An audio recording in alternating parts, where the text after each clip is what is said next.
Hello, episode 2 of the Dukes of Weebdom. Episode 2, going strong, 2 weeks in a row. It's strong. So far, I haven't had scheduling issues, but other than Other than the scheduling issues. I wouldn't say it's an issue because we didn't miss a week. We missed a few days.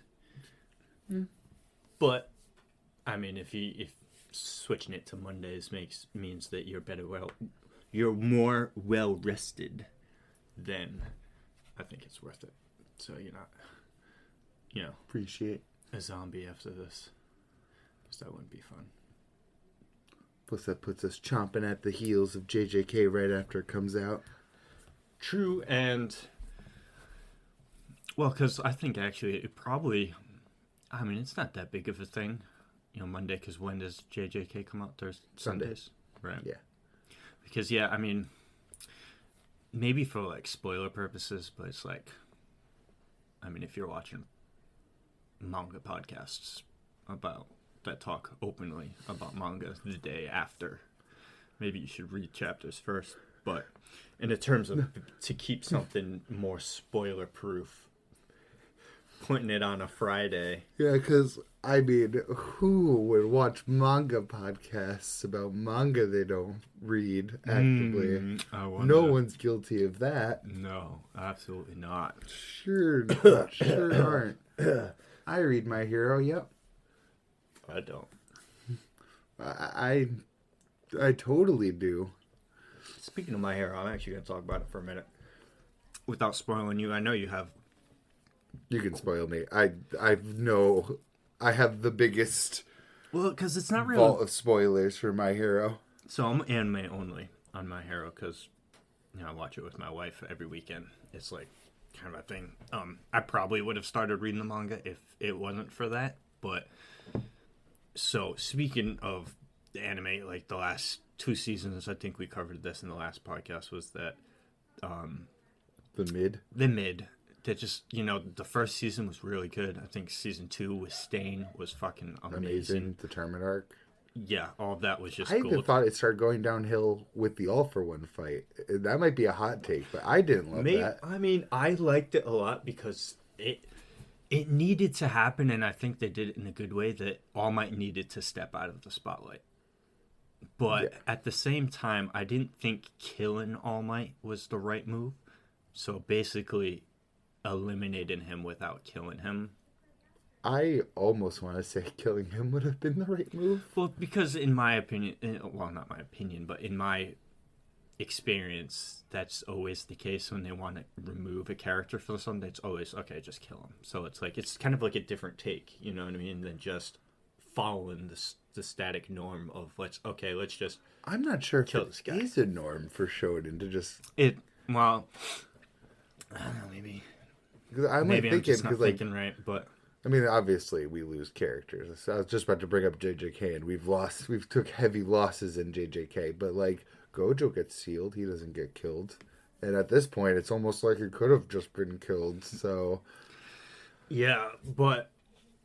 So, yeah, because I think that the All Might versus All for One stuff is cool, because for me, when I read any kind of story, so we'll take the big 3, right? Naruto, Bleach, for just easy example.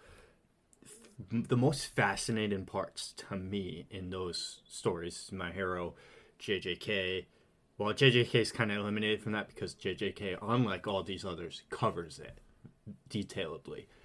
The stuff that you get told about but not expanded about are the more interesting stuff to me. So, for instance, One Piece. Anything that has to do with Roger's era is, to me, the most fascinating part, or things I want to know about the most right now. And you only get like snippets of information. You don't ever get a full flashback. JJK did a full arc about their flashback. They're kind of doing it with the hand stuff, but continue. Yeah, and then Naruto did so many filler arcs to cover it. They kind of just burnt it to the ground. How many times they told, like, Itachi's story, and they also went to Kakashi's. every layer of the lore now, too, going to where chakra fucking came from. So yeah, and then Bleach, anything that had to do with, like, Soul King. the Soul King, or the original Quincy War, Aizen's origins. I don't watch a lot of Bleach content, but yeah. So that kind of stuff interests me. So when you take that to My Hero, I really, still to this day, I don't know why they don't make a movie out of it. They make so much money or something. I just want to see Their All Might original battle versus All For One's original thing, like how he got his big name, because All Might was a hero for a long time. He was kind of running from All Might. He went to, All For One, he went to America to be a hero for a little bit, and then he came back to Japan, made a big name for himself or whatever in Japan too, and then fought All For One and beat him, and then took that huge hit, blow, and was losing his powers. I want to see all that stuff, but to wrap this tangent all the way back to original about My Hero, mid being mid for a while. My Villain Academia was pretty cool for a little bit when it focused on the League of Villains. I thought that was kind of interesting. And then when it came back to the actual confrontation between the two, the big battle shit, it was starting to get good again. But these last 2 episodes, maybe even the last 3 episodes, it's like the pacing's so slow. They spent like 3 episodes of aftermath of that fight. And I'm just like, you can see from the opening, because anime opens are notorious, especially with shonen animes, for spoiling the shit out of stuff that's about to happen. One Piece, super known for it. If you're an anime-only One Piece watcher and you're caught up to stuff, don't watch the openings. Watch it, because One Piece changes their openings every 2 or 3 weeks, and to add new scenes or new things that are happening. So it's like you'll watch the anime opening for that week and get spoiled for the same episode you're just watching, and that scene wasn't in the opening last week. So I'm like, what the fuck? I read the manga, so it's not a spoiler to me, but it's like, come on. It's so frustrating. Yeah. But Bleach is actually really good at sidestepping that. All my favorite Bleach intros do fan fiction-y fights. You know what I mean? They put unique matchups that aren't in the anime. Exactly, yeah. It was like the Soul Society, original Soul Society opening song. It showed all the captains fighting. I want to say Ichiro no Hana.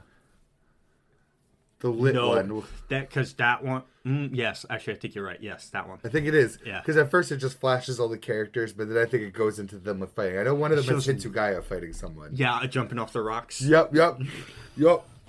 And it shows random captains that never fought each other, had no reason. That's the way to do it. Yeah. Old school anime opens with... Oh, you ever see the... I've seen the social media videos. It's a guy and a girl. I think they're a couple, but they do... parody, kind of short videos of anime openings, and it's always the first half, the stereotype anime opening stuff. Character standing, looking out at the distance, fades to this. Suddenly, I'm floating in water, walking into the darkness from the light. Yes, all that stuff. They do it together, and it's hilarious. It's great. It's amazing, but. I don't know, I got this uptrack of My Hero, but then it's you spend too much time in the aftermath. The opening is showing some really good stuff. Midoriya's leaving the school. He's like, I'm done with this. And people are starting to figure out what's All For One.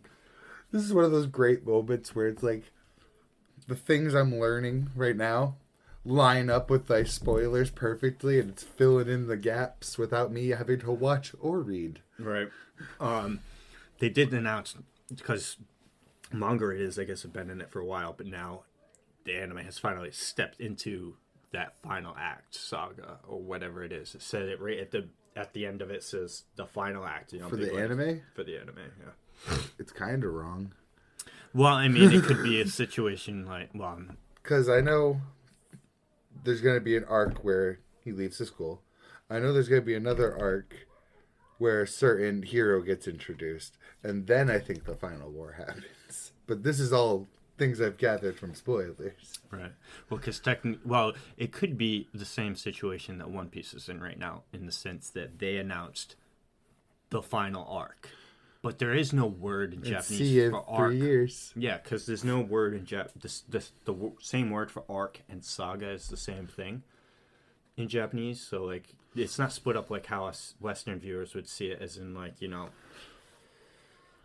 Yeah. Zabuza arc and then the tuning exams arc and all this. They would say all of those are all could be breaking into their own small story, but they're all tied together to make one big arc. And One Piece is like One Piece ain't ending anytime soon. So maybe My Hero's the same way. They said Final Saga, but it's a few mini story arcs together that all 3 or bounce off 4 each more other. islands that are all going to be arcs unto themselves, sort of deal, Well, or even more. But just as an example, from what I understand of the geography of One Piece, because when you enter the Grand Line, they show a pseudo map of it say you got, I think there's like 4 or 5 paths. You start with 4 islands, and each one of those branch off, and they fall.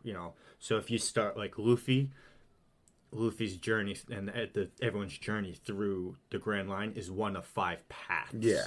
You know what I mean? And they all converge at Sabiondi, because that's like the last one, and then then you branch into the New World, and they all branch out, and all of those paths end at Lodestar. Lodestar's the last island that you go to. Not the same as Raftail. yeah, / Laugh-Tail. That's its own place. The last island is Lodestar. There's 3 after Wano, and Luffy, Law, and Kid each went their own ways. So Luffy went to the arc he's in now, and I think there's probably only 1 more island after that, and then Lodestar, or Lodestar's the next island, because Oda's wrapping everything up. So it's also like we might not even go to Lodestar. We have no need to, because when you get to Lodestar, the last island, is when you find out something on there tells you about the pornoglyphs, to then be like, oh, you need these 4 red pornoglyphs to go find Laugh-Tail, which the One Piece is congrats, on. Start your journey over. Not to Luffy, but to Basically, yeah, 90%, 99% of pirates. But the pornoglyphs are basically a well-known thing, so it's like not even just Luffy knows about it. It's everyone knows about them because word spread. People get to that island, then word spread. So Luffy's known about the pornoglyphs since, well, the first pornoglyphs in Alabasta. Yeah. And the first red pornoglyph, I believe, is in Zoe. Yeah, Zoe. And that arc is just fantastic. It's like a mini arc. Someday, But I mean, once I'm out of mid-Pia. I know you don't like it. It's better than I expected, but it's... Yeah. It's... But not even in just the sense of One Piece, and just anything you read, it is always more difficult, or kind of like a... what do I say? Like a disheartening to continue reading something that you're not fully enjoying. Hunter. Exactly, yeah. Because every time you open a page of Hunter, you're like, oh, I'm not reading a manga. I still have that chapter. It's a novel. I still have that chapter from a week and a half ago, which was already 2 weeks old at that point. I can't do it, man. That's a lot, man. The only one that even came close to looking anything like that is the worst chapters of JJK. Tokyo Ghoul. Tokyo Ghoul has some chapters that, like, I'm like, there's no point in having a picture on this page. It should just been all text. You just brought me your dissertation. Thank you. For real. And I don't know. I mean, sometimes it's needed, right, in like serious expositions. But then, like, everything you've shown me about Hunter x Hunter, it's like every chapter is that much text, and it's like, when you care, Togashi, it's amazing. When you don't care, it's a fucking slog. Yeah, and all the information you're telling me that they're talking about has no bearing of anything onto the story, because it's like, yeah, okay, maybe it's important right now, but then 10 chapters from now, you're going to forget all about it, and it's going to be inconsequential to the progress of the overarching story. See, that's a problem I find with, like, everyone in Hunter x Hunter, because everyone has, like, one thing in the story right now that they really, really like, and they want to toss the rest. Me, I like the prince stories, toss the rest. I've heard people be like, I don't give a fuck about the princes, get us to the Dark Continent already. Some people are like, let's just see the spiders get Hisoka, and he can't please everybody. I feel like he's really failing to juggle all of them. I feel like he had a lot of story beats that he wanted to hit, right? And then he's like, but I really want to go to the Dark Continent. So he took all of the story beats he had going and threw them all on that fucking boat.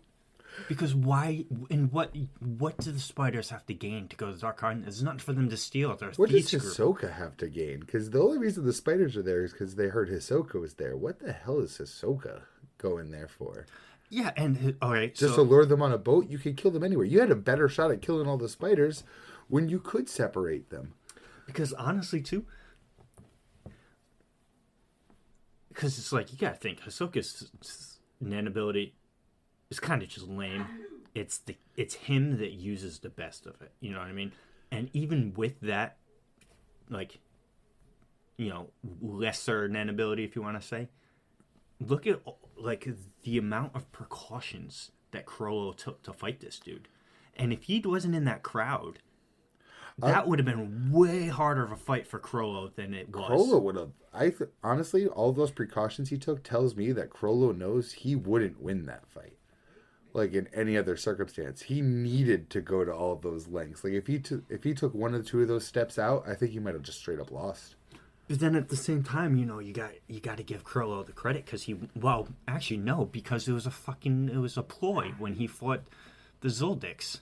Yeah, he was just kind of screwing around. They said, "Oh man, he's real serious," but he was just fucking around. They both were because they knew that.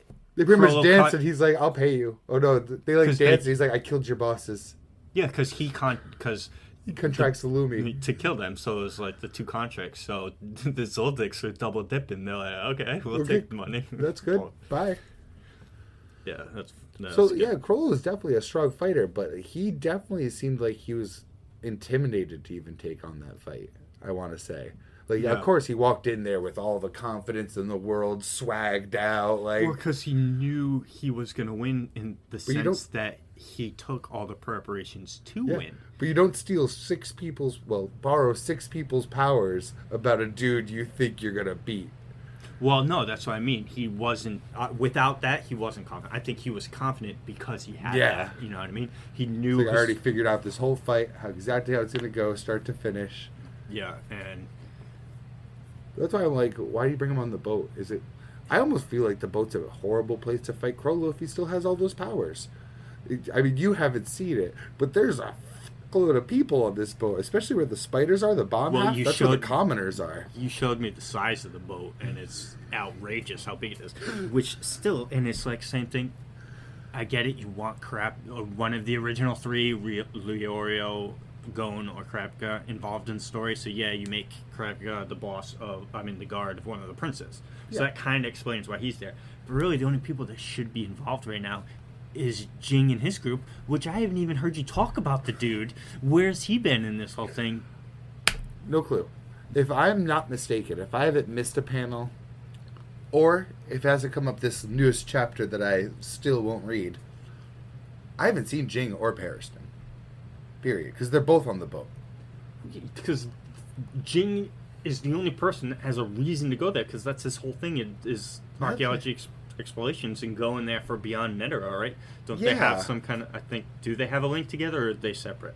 Beyond Netero, no, Pariston's with Beyond Netero, and Jing is technically with them, but he's like an outside party that hustled his way in. He literally bought off all of Beyond Netero's group, or tried to. He literally walked in, he was like, "Yo, I will give each of you like 10 times what Beyond Netero's paying you, to say I'm above Pariston in this hierarchy. That's it. I don't want any of the responsibility. I don't want to give any orders. Just put me above Pariston." But you know what the problem is? This is exactly Hunter x Hunter's problem. I get like 3 chapters of people being like, "Do I take Jing's money? What would that mean for my honor? Why would he give us all this money? He's trying to buy our loyalties." I'm not trying to buy your loyalties. I just hate Pariston. Would a man really go to those lengths? Pariston does kind of suck.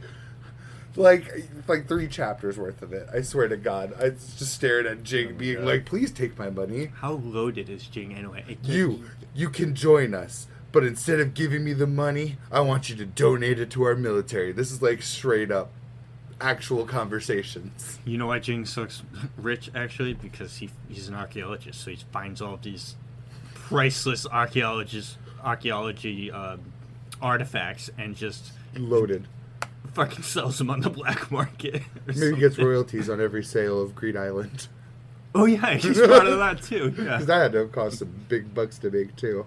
Well, I mean, look at the how much it goes for in auctions and shit like that. You know what I mean? Now that you mention it, I don't think I've seen any of Beyond Netero's other members in general. Like, I've seen Beyond Netero because they have him under like 24-hour surveillance. But he has a group of people on this boat. Beyond Netero's on the note. I thought he on the boat. I thought he was in the new Dark Continent. He's on the boat. So you're telling me? But Beyond Netero's like also agreed to is like bound by contract to not do shit till they get to the island. So what you're basically telling me is all of these people that have nothing to do with the Dark Continent are on a boat headed to the Dark Beyond Continent. Netero does. And then all of the people that do have stuff to do with the Dark Continent are MIA in the story. Kinda, yeah. Because that makes sense. Oh, Right? and you really simplified this journey. First, they're going to an island that they're going to tell the commoners are the Dark Continent, so that they can drop off the people that are going to be liabilities, and then they're going to sail to the real Dark Continent. And let me guess, they're not even at that island yet. No. No. My brain. And it's been 10 years since this arc started, right? Plus. Something like that. Oh my Jesus. I don't think it'll have the years on the Shonen Jump app because it predates the Shonen Jump app. That's a lot. It's pretty rough. You literally got Kurapika, Leorio, all of the Zodiacs, all of the spiders, including Kaluto. The Zodiacs are on the boat too? Yeah. Yep. All of them? All of them. Why? Who's running the Hunters organization? Even the pink, I forget her name, pink-haired girl with the like mouse nose or whatever she is. Yeah, yep. I forgot her name because I don't care about the Zodiacs at all. Neither do I. I thought they'd all be cool because they're like, oh, the top 12 strongest Nennius. And They're all lame. Honestly, the only one that quote unquote impressed me was Pariston. Yeah, I mean, he's dying for more Pariston. Yeah, he's like, it's like, first off, you just see that fake ass smile. He's always wearing, you're like, dude, that is the fakest smile I've ever seen in my life. He has an army of Chimera ants. I know. I saw that part. I've seen that. That dude's planning some sketch shit off the side. Not somebody I'd fuck with. But then I'm looking at all of the other. They're all jokes. That one dude is wearing. They're all a literally. cow hat and they're I'm literally the Chinese Zodiac. Yeah. Literally, it's like, awful. Not even cool. Couldn't even make them look cool. Jing is the outlier. Morel was awesome. Like, why was it Morel? There's so many awesome. Well, first off, speaking of just Hunter x Hunter in general, I know a lot of people like it. They're like, oh, it's one of the best ones, blah, blah, blah, blah. I have serious problems with it. Because if any shonen or just manga that I have read, Hunter x Hunter is the one I feel like started with the least amount of future content made before it started, if that makes sense. So, like, the storyboard for One Piece was basically understood on where it was going. Same with Naruto. You don't feel like stuff being thrown in Naruto until you get to Shippuden. Bleach, you don't feel like stuff's getting thrown at you until after the Soul Society arc and stuff. Yeah. And then Greed Island happens in Hunter x Hunter. Well, then gets thrown at you out of nowhere because it's like you didn't even have a power base introduced in the beginning. Again, I could forgive that part. I don't like how he handled it, but I could forgive it. But it does feel sometimes like the world's very disconnected. Like, yeah, Meteor City feels like it could be a whole nother planet. Yeah, because it's like, how does the world at large seriously not know about Nen? And then also, the hunters, being a hunter kind of means nothing after the hunter arc at the beginning of the show. What use does having... It's just like, you know what I mean? It's just... Yeah. Gon literally sold his hunter license. Like, being a hunter means squat. It built it up like this whole big thing in the first arc. You know, I gotta become a hunter to then be able to go. I feel like you're either a civilian or a hunter, like in general. Like I don't. It's a job title, and I thought that there would be more behind it. And then, you know, people try and in the story, people try and play that, having a hunter's license is very beneficial, but it's like... They haven't gotten one benefit from it. Besides using the computers to hunt down a copy of Green Island. That was it. But Goat even sold his hunter's license. The only person that got a use, quote-unquote use out of it was Hisoka, because he purposely got it to use it for something specific. He used it and then hasn't used it since. Probably towards fighting Crollo in some way. But at the same time, then that means anyone... Well, first off, we've seen the hunter exams. Kula fails the hunter exams. Leaves, he goes, gets in, and he comes back, and he wins the hunter's exams in the first test because he wipes... He eliminates everyone. So then, if that's the case, anyone in the world with Nen could just walk in and grab their license. It invalidates the hunter's license. That's the other weird thing, though, because Hisoka definitely knew Nen in that test. There's no fucking way he didn't. Yeah, absolutely. Yeah, I just completely unanimously agree. I still find it big time bullshit that Kahlua didn't either. Because, like, they play it off like he has all these superhuman abilities. But it's like, Nen is such an integral part to the world, especially assassinations. Yeah. It's like, coming from his family. His family should have been teaching him Nen from the rip. You know what I mean? Right as soon as he could start killing, Again, I could see excuses for it, but they don't give us those excuses either. They're just kind of like, sweep it under the rug. Yeah, let's just forget about this. Because, like... you could try and, honestly, go into, like, older shonens like those. Naruto has a pretty solid power scaling system with chakra because it doesn't break until Shippuden, later Shippuden arcs, and then it just breaks hard. But super also, hard. Regular Naruto, even the beginning of Shippuden, it was all of it fell under the same curtain and nothing was too crazy. It's not. My only thing is I find it hard to even praise it because it's just pretty much mana. Yeah, I'm not praising it. Yeah. I'm just saying that it's... They didn't fuck it up, but they also didn't do anything crazy with it. Because I'll give Nen those props. That is a full, thorough system. Yeah, well, Nen is definitely more thorough in its rule set than, say... But that also leads me to having a whole chapter where they're pushing a guy through doors. Like... Oh. True. Because they bring up that whole logic, too. They're like, well, if this man is this type of Nen user, he has access to these other two, so the ability might work that way. It's just... And then, you got Ryatsu and Bleach. But Bleach, also just kind of like... It's mana. Key. I'd even say key at that point. But it's like, it's the basis of how all fights are conducted through the whole series. Same with Naruto's chakra. It's just that gap there that Nen just kind of comes in. It's like either he was on a time constraint where he didn't flesh out the ability scaling yet or the rules to it. So he started the series and then wanted to introduce Nen later. And then it just took off, you know what I mean? Instead of having it... Oh, I don't think he planned to have it in the beginning. I definitely don't. I think it's more of a JoJo's coming up with stand sort of deal. Yeah, well, I mean, come on. JoJo's had Haman. I mean, it's like, what do you need stands for? You have Haman. Sorry, I just saw a flash of Joseph getting nerfed across the series. You need to watch JoJo's, man.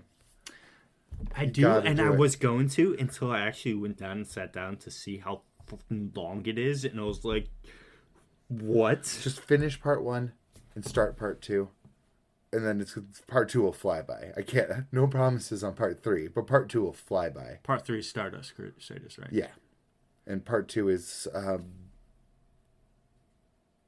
Battle Tendency? Yes, because Phantom Blood, Battle Tendency, Stardust Crusaders, Diamond is Unbreakable, Golden Wind, Stone Ocean, Steel Ball Run, Jojolian, Jojo Lands. Yeah, I don't know, but isn't most of Stardust Crusaders just episodic? Yeah, I mean, there's some great meme moments still. Like, I even made my own meme of, I will eat this pineapple, I think it was.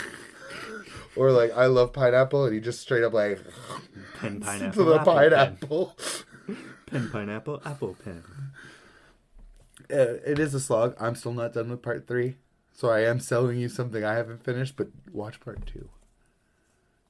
Part 2 flew by. I already want to rewatch part 2 before I finish part 3. That's how good part 2 is. You said you just want to get to part 5, right? That's the one you really want to watch. I do. I'm part 4. I started watching it when it was airing, and it left a very bad impression on me. Mm-hmm. Not just from seeing a dog get its face bitten off, but that was a large part of it. Yeah, I don't know. Who's in part 4? Josuke and Kira. Okay. I got it. Josuke's the one with the pompador. Right? Yeah. And he when he punches things, it can disassemble and reassemble it together. So he literally punches a person. He literally punches someone into a rock. Literally fuses them into a rock. Oh, well, they're not getting out. No, it's fantastic. So there's a lot of great... That's when like stands just get more complicated too, so I want to get into it, but I need to watch in order. I need to finish part 3. I don't know, it's just... It's funny. Here I am sitting here like, oh no, man. It's so long. JoJo's so long. Read One Piece. Yeah. I'm telling you, part 2 will fly by. I like a seal of guarantee that you will love part 2. It's fantastic. And Lisa, the only waifu in JoJo's. The only. But this one, you love those little lore bits, and there's just, you have to see it for yourself. There's something at the end of part 1 that ties into part 2. It's just Chef's kiss. Chef's kiss. I don't know. It's like maybe, but it's just like, backlogs and shit. And first off, right now I'm struggling just to keep up with my weekly stuff. Same. It's just like, well, we're slow today at work, so I was able to catch up to The Eminence in Shadow at work. Watch 3 episodes at work. Hey man, I'm enjoying it. I can't believe that has a mobile game. Which I thought about that today. Good thing you mentioned that. I was like, I'll bring that up later. I don't know if it came out at the same time or not, but the timing on that game was genius. I can only say because it's Eminence in Shadow is really popular right now, and then they got this mobile game that comes out, and I see it everywhere. So either just that they're spending a lot of money on marketing, or it's really popular, so marketing is getting around type deal. You know what I mean? Probably the former. It's usually the former. Yeah. But it's out there, and I'm like, hey, if you're capitalize on that, the success of the anime. Yeah. Anime is really pop. Unlike One Punch Man coming out with a game like 2 or 3 years after season 2. Yeah. What's my name? One Punch Man. It's a good game. Is it though? Did you see that ad? No. Oh, it's awful. It sounds I'll show awful. you after. It is the highest cringe. Ooh. But that was a direct quote from it. One thing I have noticed, because I really have noticed this for a while, but I was just saying how the Eminence in Shadow was really popular like last season and kind of this season. I see a lot of talk about it, but like 2 core animes have really been struggling. It's like the attention span of today's anime viewers is just non-existent. Attention span of people today. Well, yeah, just in general. But if anything goes more than 12 episodes, it just immediately drops out of the sphere of attention of anything. So it's like Spy Family was insanely popular. The first 12 it's Spy Family. Yeah, no one really talked about it much. Core 2, it was still popular, but the talk died. 1, there were weeks that it beat out in the polls I was seeing. It was weeks that it was beating out Attack on Titan. Or was it Attack on Titan? Was it Aaron? Yeah, because that was like the motherlode of anime seasons. You had Demon Slayer, Attack on Titan, and Spy Family. Maybe I'm pretty sure it was. Because I swear I saw a meme about it on like oh no, I think I'm thinking of my dress up doll. Yeah, I was about to say, I think Demon Slayer was longer ago. Well, no, Demon Slayer definitely was coming out at the same time as Attack on Titan because of the memes of Yeah, that. I was doubting Spike's family next to Demon Yes. Slayer because me and my partner watched Demon Slayer together, and then we weren't watching much anime after that, and then we picked up Spy Family. Yeah, I think you're right. I think it was my dress up doll because I was seeing memes. I know you haven't seen the movies, but you've seen the meme of Captain America running with Falcon. No. I'm sure if you've seen the meme, you probably don't know it's Captain America and the Falcon because typically people plaster. Just so everyone face. knows, I don't do Marvel. It's not like a hard stance. It's not like a hill I'm dying on. I just don't care. I don't know. Today's Marvel sucks. It's a cash grab now. Marvel died with Endgame. I just never cared enough to even go out and watch them. I didn't see Infinity War. I was talking to my partner about Civil War even, and neither of us finished the movie. That movie's amazing. I think he might have finished it. He said he didn't watch like the beginning part. He's like, that part sucked. And I stopped right after the airport fight ended, which was lit. Super lit. Because there's an but amazing... then they went to go get Bucky, and I'm just like, oh man.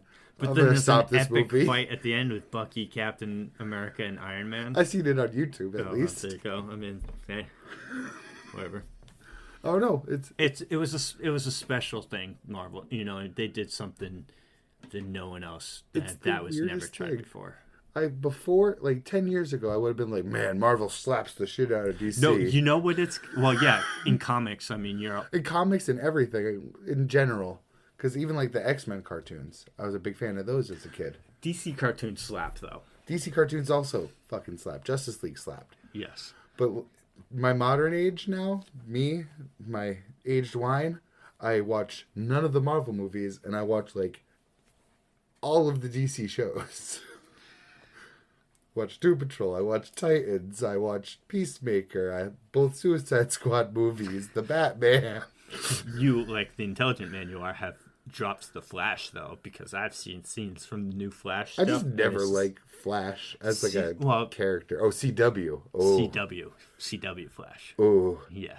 I will never forgive the CW for what they did to Arrow. Those first like 3 seasons are gold, and then we were on that train. It goes downhill so fast. Yeah, it's so hard. And so's the Flash. But you know what the thing with the Flash?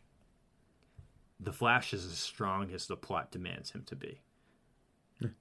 Because it's or as fast as the story needs him to be too. At that moment. Yeah.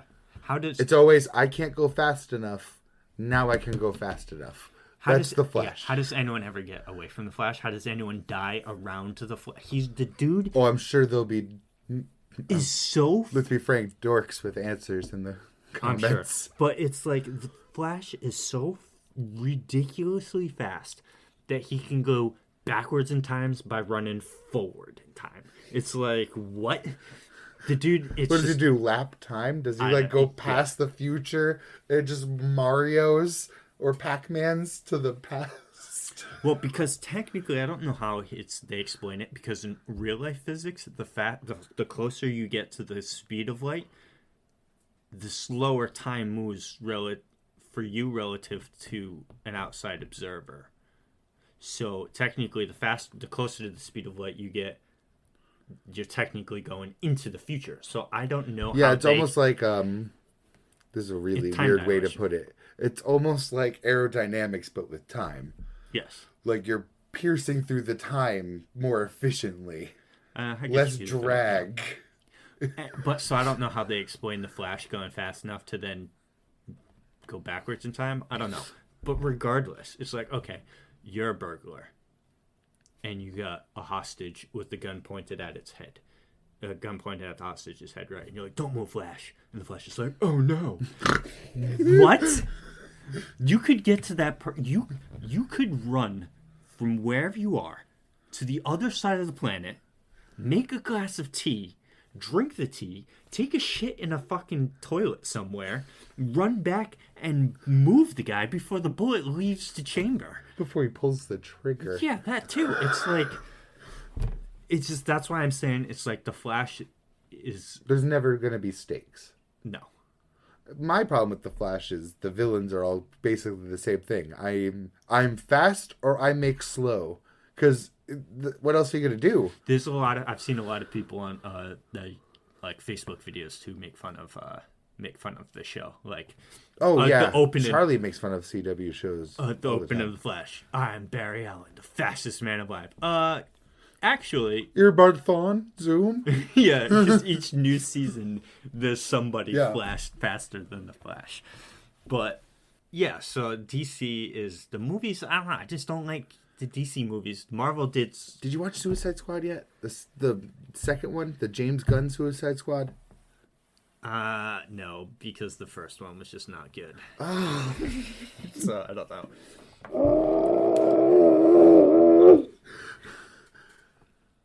How did we get on the so topic good. of Marvel and DC, by the way? It's so good. Something brought us there. I don't know. Some tangent. But I'm telling you, you gotta watch it so that you can watch Peacemaker. They're both so good. I've seen scenes from Peacemaker. Because it's so good. I love him when he shits on fucking Batman to the to the old man. I'm not even a John Cena fan, but he knocked that shit out of the park. It was something I was gonna bring up earlier too about the whole Marvel and DC thing. There's a point I was trying to get to, but DC's just slapping it, man. In my opinion, Joker, the Batman. Yeah. Well, even like, have you watched any of the recent animated series of DC? No. They're really good, dude. They're like Maybe recent Marvel, like, because you said 10 years ago how you know we were both on the whole Marvel thing. Because Marvel has more realistic characters. They all have like a severe flaw of some kind that humanizes them. Yeah. Most of them aren't this godly force of power. Unlike The Flash, Superman, Green Lantern. When you put those guys up next to Captain America, Iron Man. Oh, DC would fucking slam Marvel Universe on any day. But then those Marvel ones are relatable. Tony's an alcoholic. Peter Parker's poor. Captain America Peter has no Parker. friends because he's centuries out of date. Peter Parker's life just sucks in Yeah. general. That poor guy. So, like, they're so much more relatable. But somehow, somewhere along the lines, the writing of these things made a big flop. The Marvel formula made these characters feel like larger-than-life characters. And the magic that DC's doing is making them more relatable. Like, the Batman slapped. The newest one? Yeah. I don't know. I've heard mixed reviews about it. I fucking loved it. Because it was a standalone, too, so it's not part of what DC's trying to do. Again, a sequel. It's already in filming. Nice. And I was hyped when I heard that. I mean, I'll probably watch it eventually. It's just a more detective-y Batman. Like, I was just mad, and not really mad, but like, because DC tried coming out with, their DCEU, the recent stuff. the Justice League. That was like their low. The Batman v Superman Justice League. Well, because they were so I forget where I watched it. Someone was talking about it on a podcast or a YouTube video, and they were talking about how they didn't establish any of their characters. They just made movies and threw the characters in those movies because they wanted to immediately catch up to what Marvel was doing and then compete with Marvel. It's like, no. Marvel's been playing the fucking long game. Their first movie, Iron Man, was 2006, 7 area.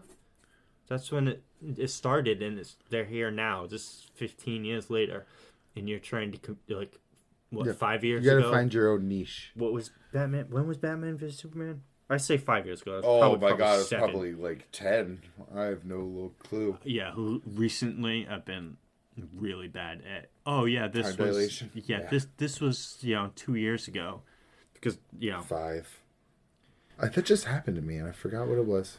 well, because the Great Virus lasted for 2 years, and if the whole time felt like 2 months. So it's like that just adds 2 years to everything you do, and it's like, Jesus Christ, where did everything go? 2019 was yesterday, wasn't it? Yeah, absolutely. Yeah. It's not 2023. No, never. Who could have thought? But yeah, I'm just done with the MCU. Oh yeah, I was done before I ever started. Yeah, I mean, there's certain movies that are really good in it. And there's some... Well, first off, I've only seen some snippets of scenes, but also another thing I can't forgive him for is what they're doing to Daredevil. Like, I've seen the memes. That's about it, though. Yeah, well, Hi. yeah, and it's. Oh, I'm glad that Johnny Cox. Cox is his last name. Yeah, Cox. Cox. Jesse Cox. I want to say. This is gonna Google. You wanted a word for that shit too. Daredevil actor. Come on, Google.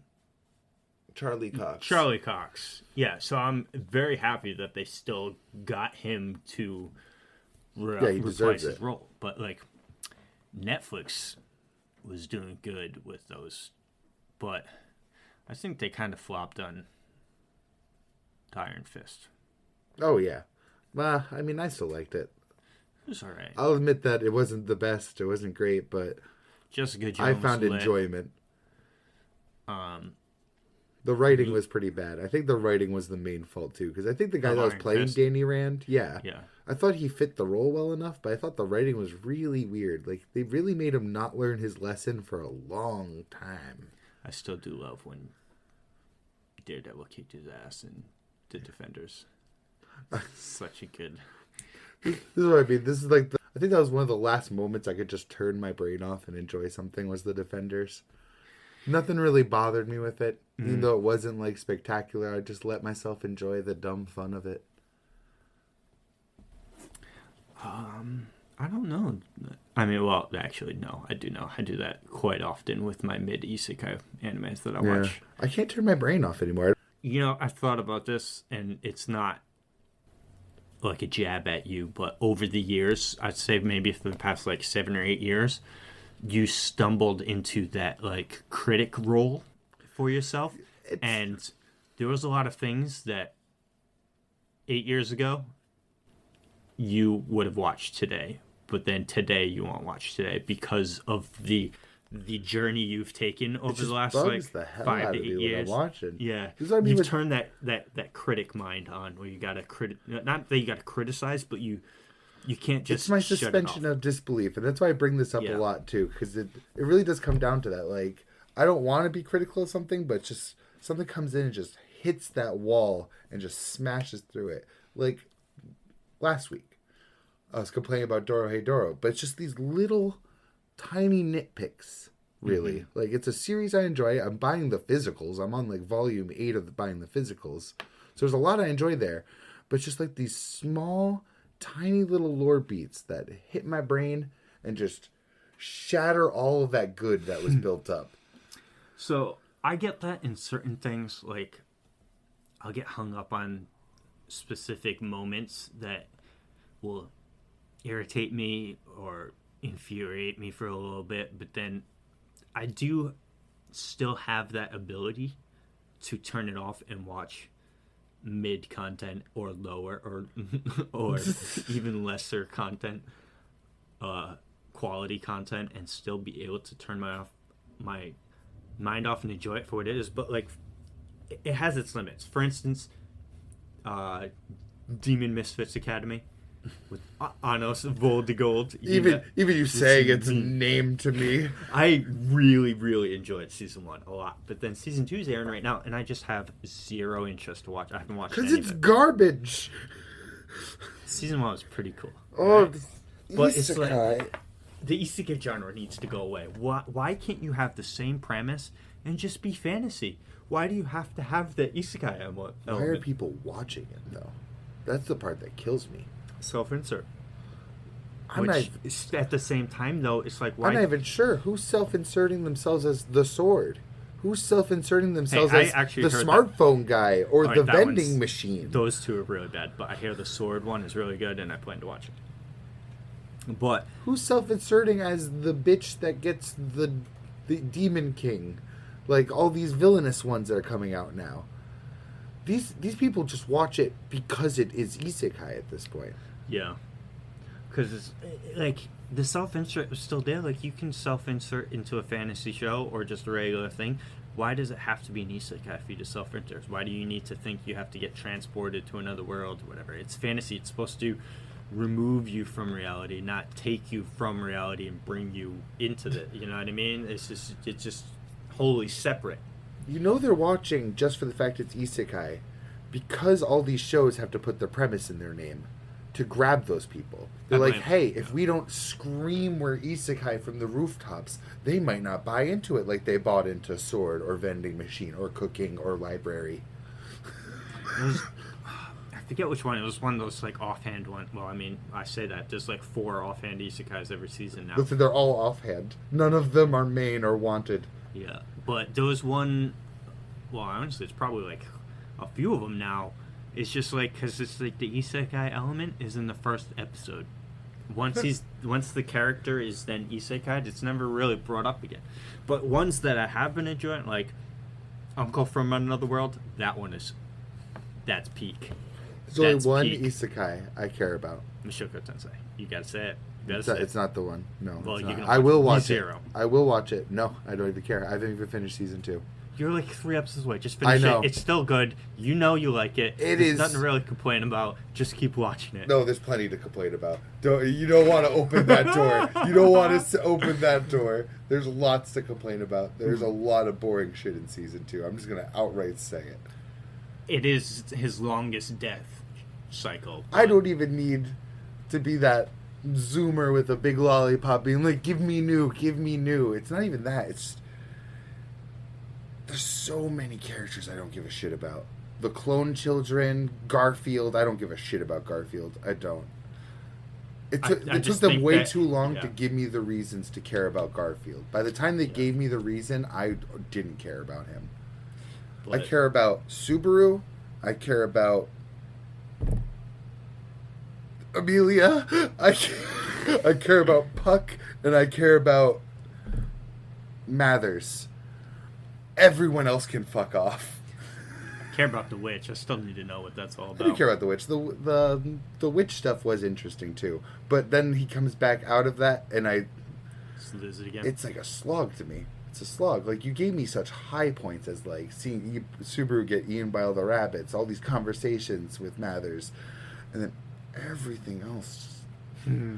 So what's then in that case? What is the one that your boy Kong Ming?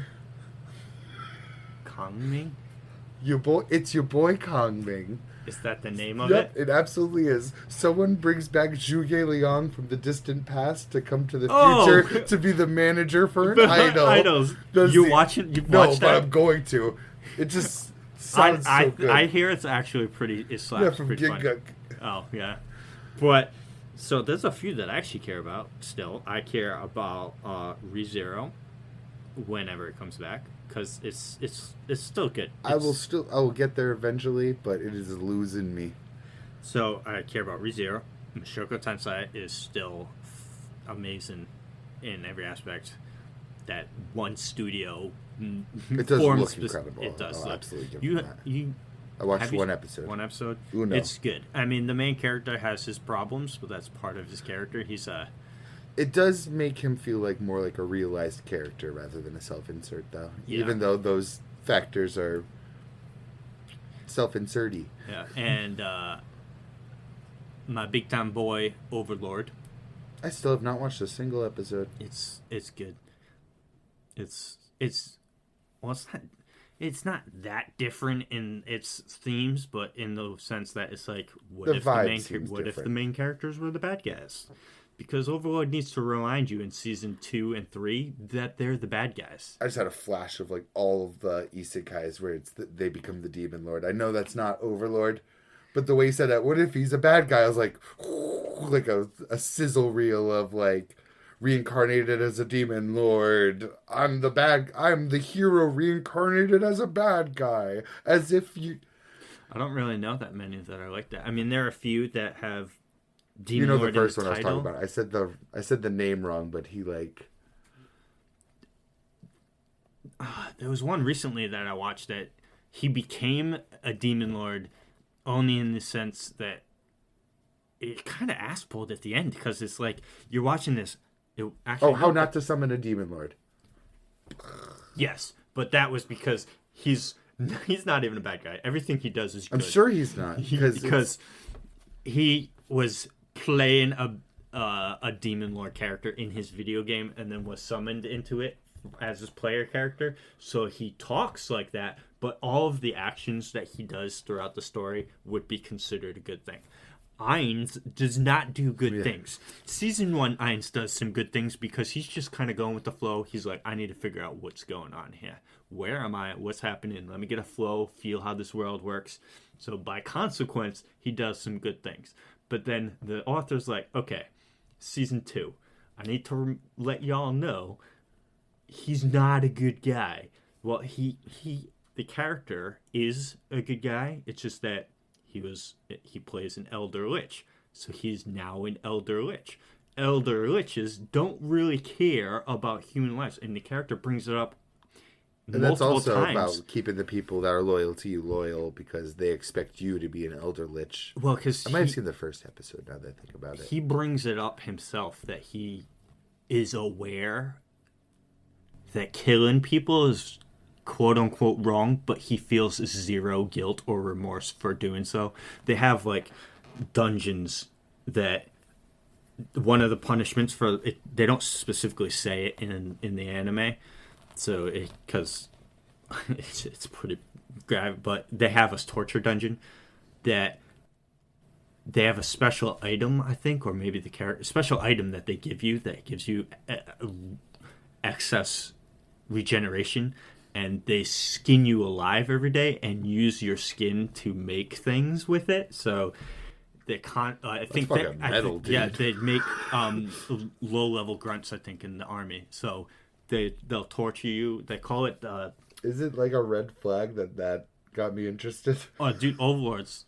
The last season, his excuse. He sent supplies to a country, but it went his caravan of supplies went through kind of another country, and it was attacked.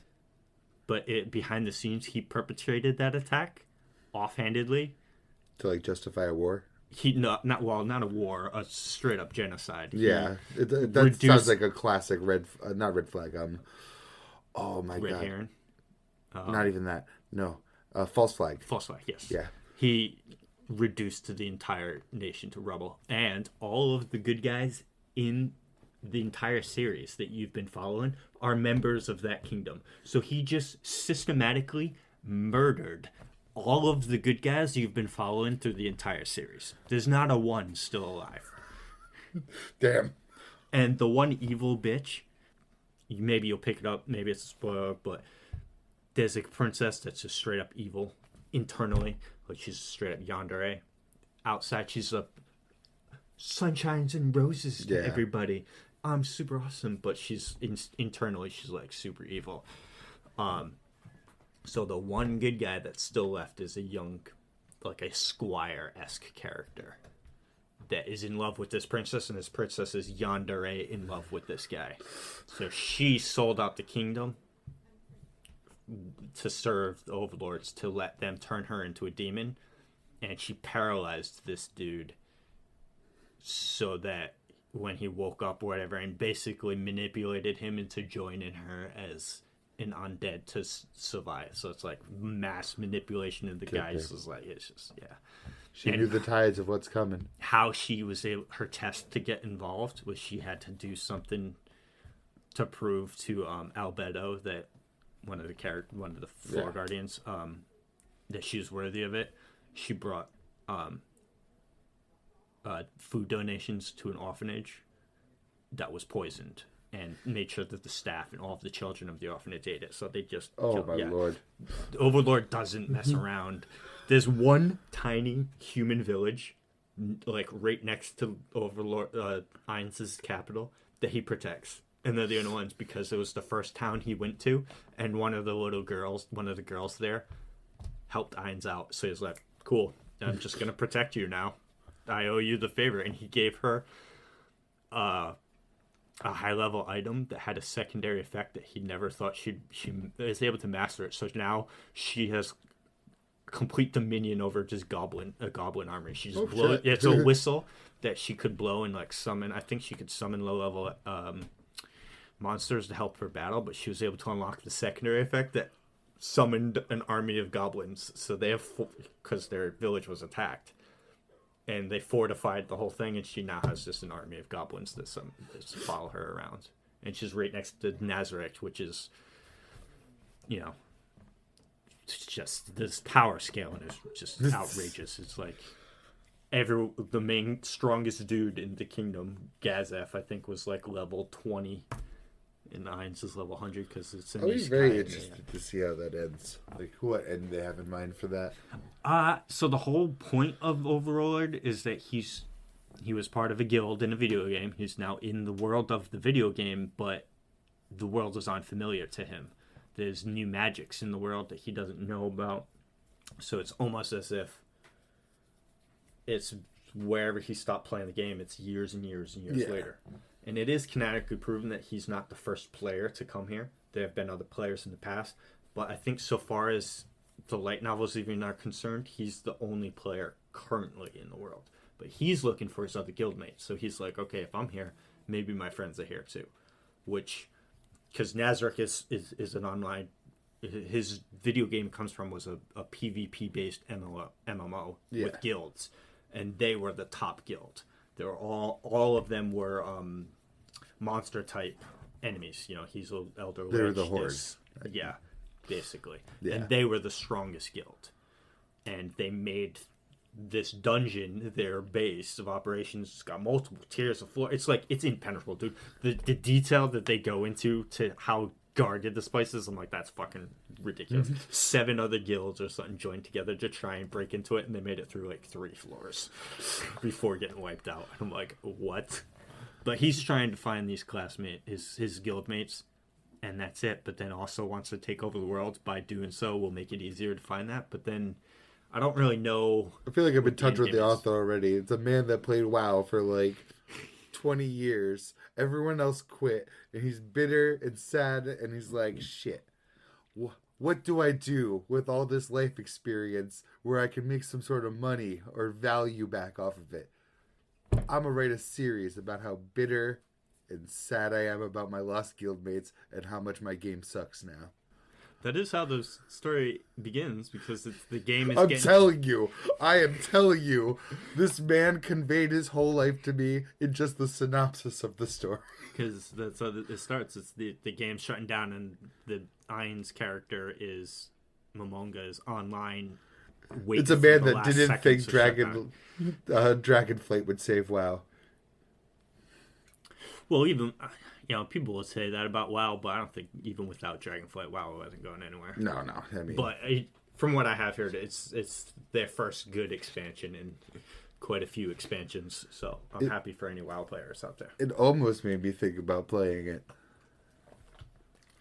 My wife almost started it the other day too. I'm like, but then I hear Asmongold tell me like a 15 item checklist of why WoW rating sucks. Well, you gotta think too. For him, I don't think it'd be very hard to please Asmongold with a WoW experience, because he's been playing. And he is pleased. He is, but I mean, like, wholly pleased. Where he has, because he's been playing for since classic WoW, right? So this is like literally since vanilla WoW. Yeah, so I don't think anything's ever get back to those days. Yeah, I don't think anything's gonna help him. Like, he's not gonna stop playing the game. Obviously, he's fully invested in it. Hell, I'm fully invested in 14, but I'm fully invested in Apex Legends. It's unfortunate. Yeah, it's a pretty bad addiction. That's what I was saying earlier about how I can to totally go back like 20 minutes. Do. 20 minutes of the tangent here of how we're talking about suspension of disbelief. Yeah, about how you have that critical thing you turn on, and how I'm able to shut it off and kind of just enjoy lesser quality things and still have fun on it, but still, pick up gripes and see things that I don't like in a particular story. So, Demon Misfit Academy is one. It's not that I had fun in season 1. It's just that something happened. I seen some screenshots and stuff of season 2, and I'm like, the story seems to be going in a weird way, and just like, I don't know. But like another thing too that we got off is like, what's with the aversion to fantasy anime? Why can't it just be like, I feel like the only concurrent fantasy anime is going on is Danmachi. What other fantasy? Made Everything in has. Abyss.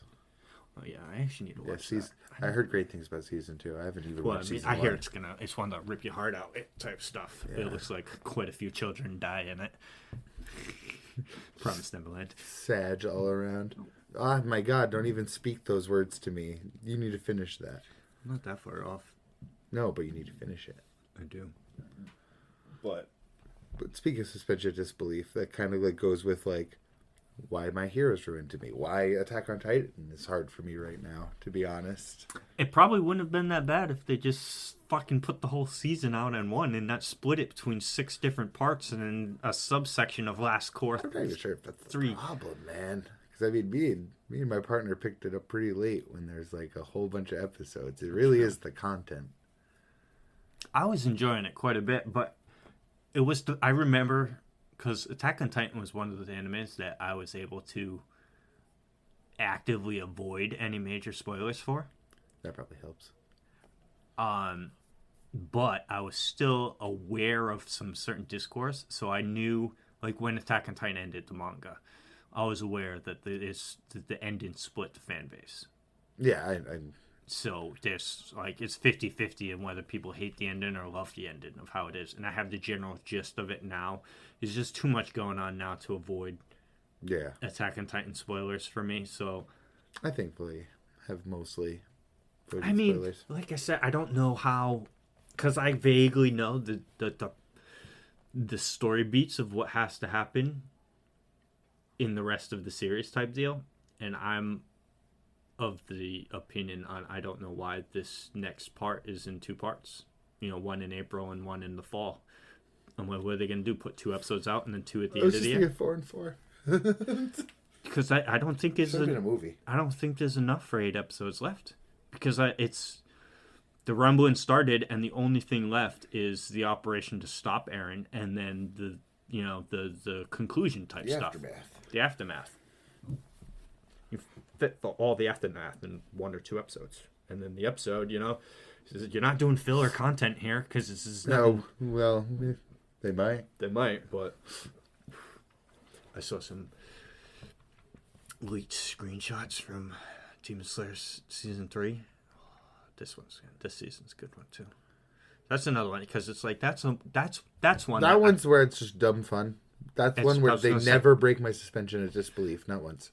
So, with Demon Slayer, like I said, that's one that I can just shut my brain off and enjoy. Sword go swing, and heads go chop chop. And that is a very rare thing for me. I feel like almost every anime there's some sort of like gripe. Well, because I mean, if you want to have a gripe about Demon Slayer, it's that its story could be more interesting. Its story is just yeah, but they don't fuck anything up.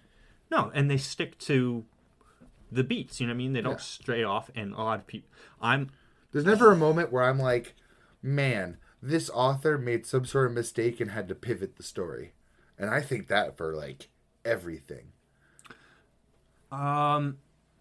Yeah, so I see a moment like that in Promised Neverland. I see a moment like that in JJK. I see moments like that in So there's Clover. 2 things about Demon Slayer for me.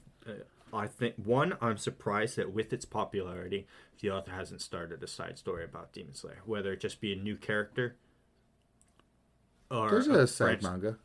There's one about yeah, but it's not fire ongoing. And water. Rengoku and is it Rengoku or is it just... it's Rengoku and God, he's Tomioka. Yes, the hottest one, but I can never remember his name.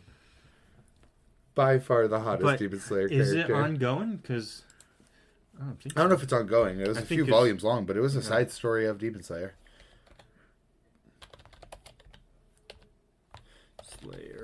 I mean, it's not like a long-standing one, but it was a side story. Yeah, right. This right here. Yep. Stories of Water and Flame. Maybe it's just one volume. But still, it was something. Yeah, looks like it's one volume. But, alright, yeah, but it's like, because my thing is... Yeah, I expect like a whole Yashahime treatment. I know what you mean. Like, because, a whole Wise Boruto up in this bitch. Well, that was my second thing before I lose it, is that I think that the reason there isn't anything is because the anime, when the anime came out and got super popular, because it didn't pop off immediately. I was watching it and I was like, the animation is great. Why is nobody talking about it? People didn't talk about Demon Slayer into the Rui fight at the end of season 1. Because up until that, it had nothing that special. It's build up, yeah. And I'm like, it's still good quality type stuff. I was really enjoying it. But anyway, when that popped off, the manga was already in its final arc, and you can't then suddenly be like, shit, the anime is popping off, and look at my manga sales this year. I'm exploding in manga sales, breaking records. This just in, the main bad guy teleported to the moon. Oops.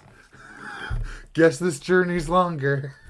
I will say, the last chapter of Demon Slayer, the very, very last chapter, sucks so much dick. It's just pointless. It's like that. It's why does this even exist? It retroactively ruins it. No, it's just the moment where the one gripe will be my one suspension of disbelief shattering gripe will be the last episode. Yeah, it will be. It's the best place for it.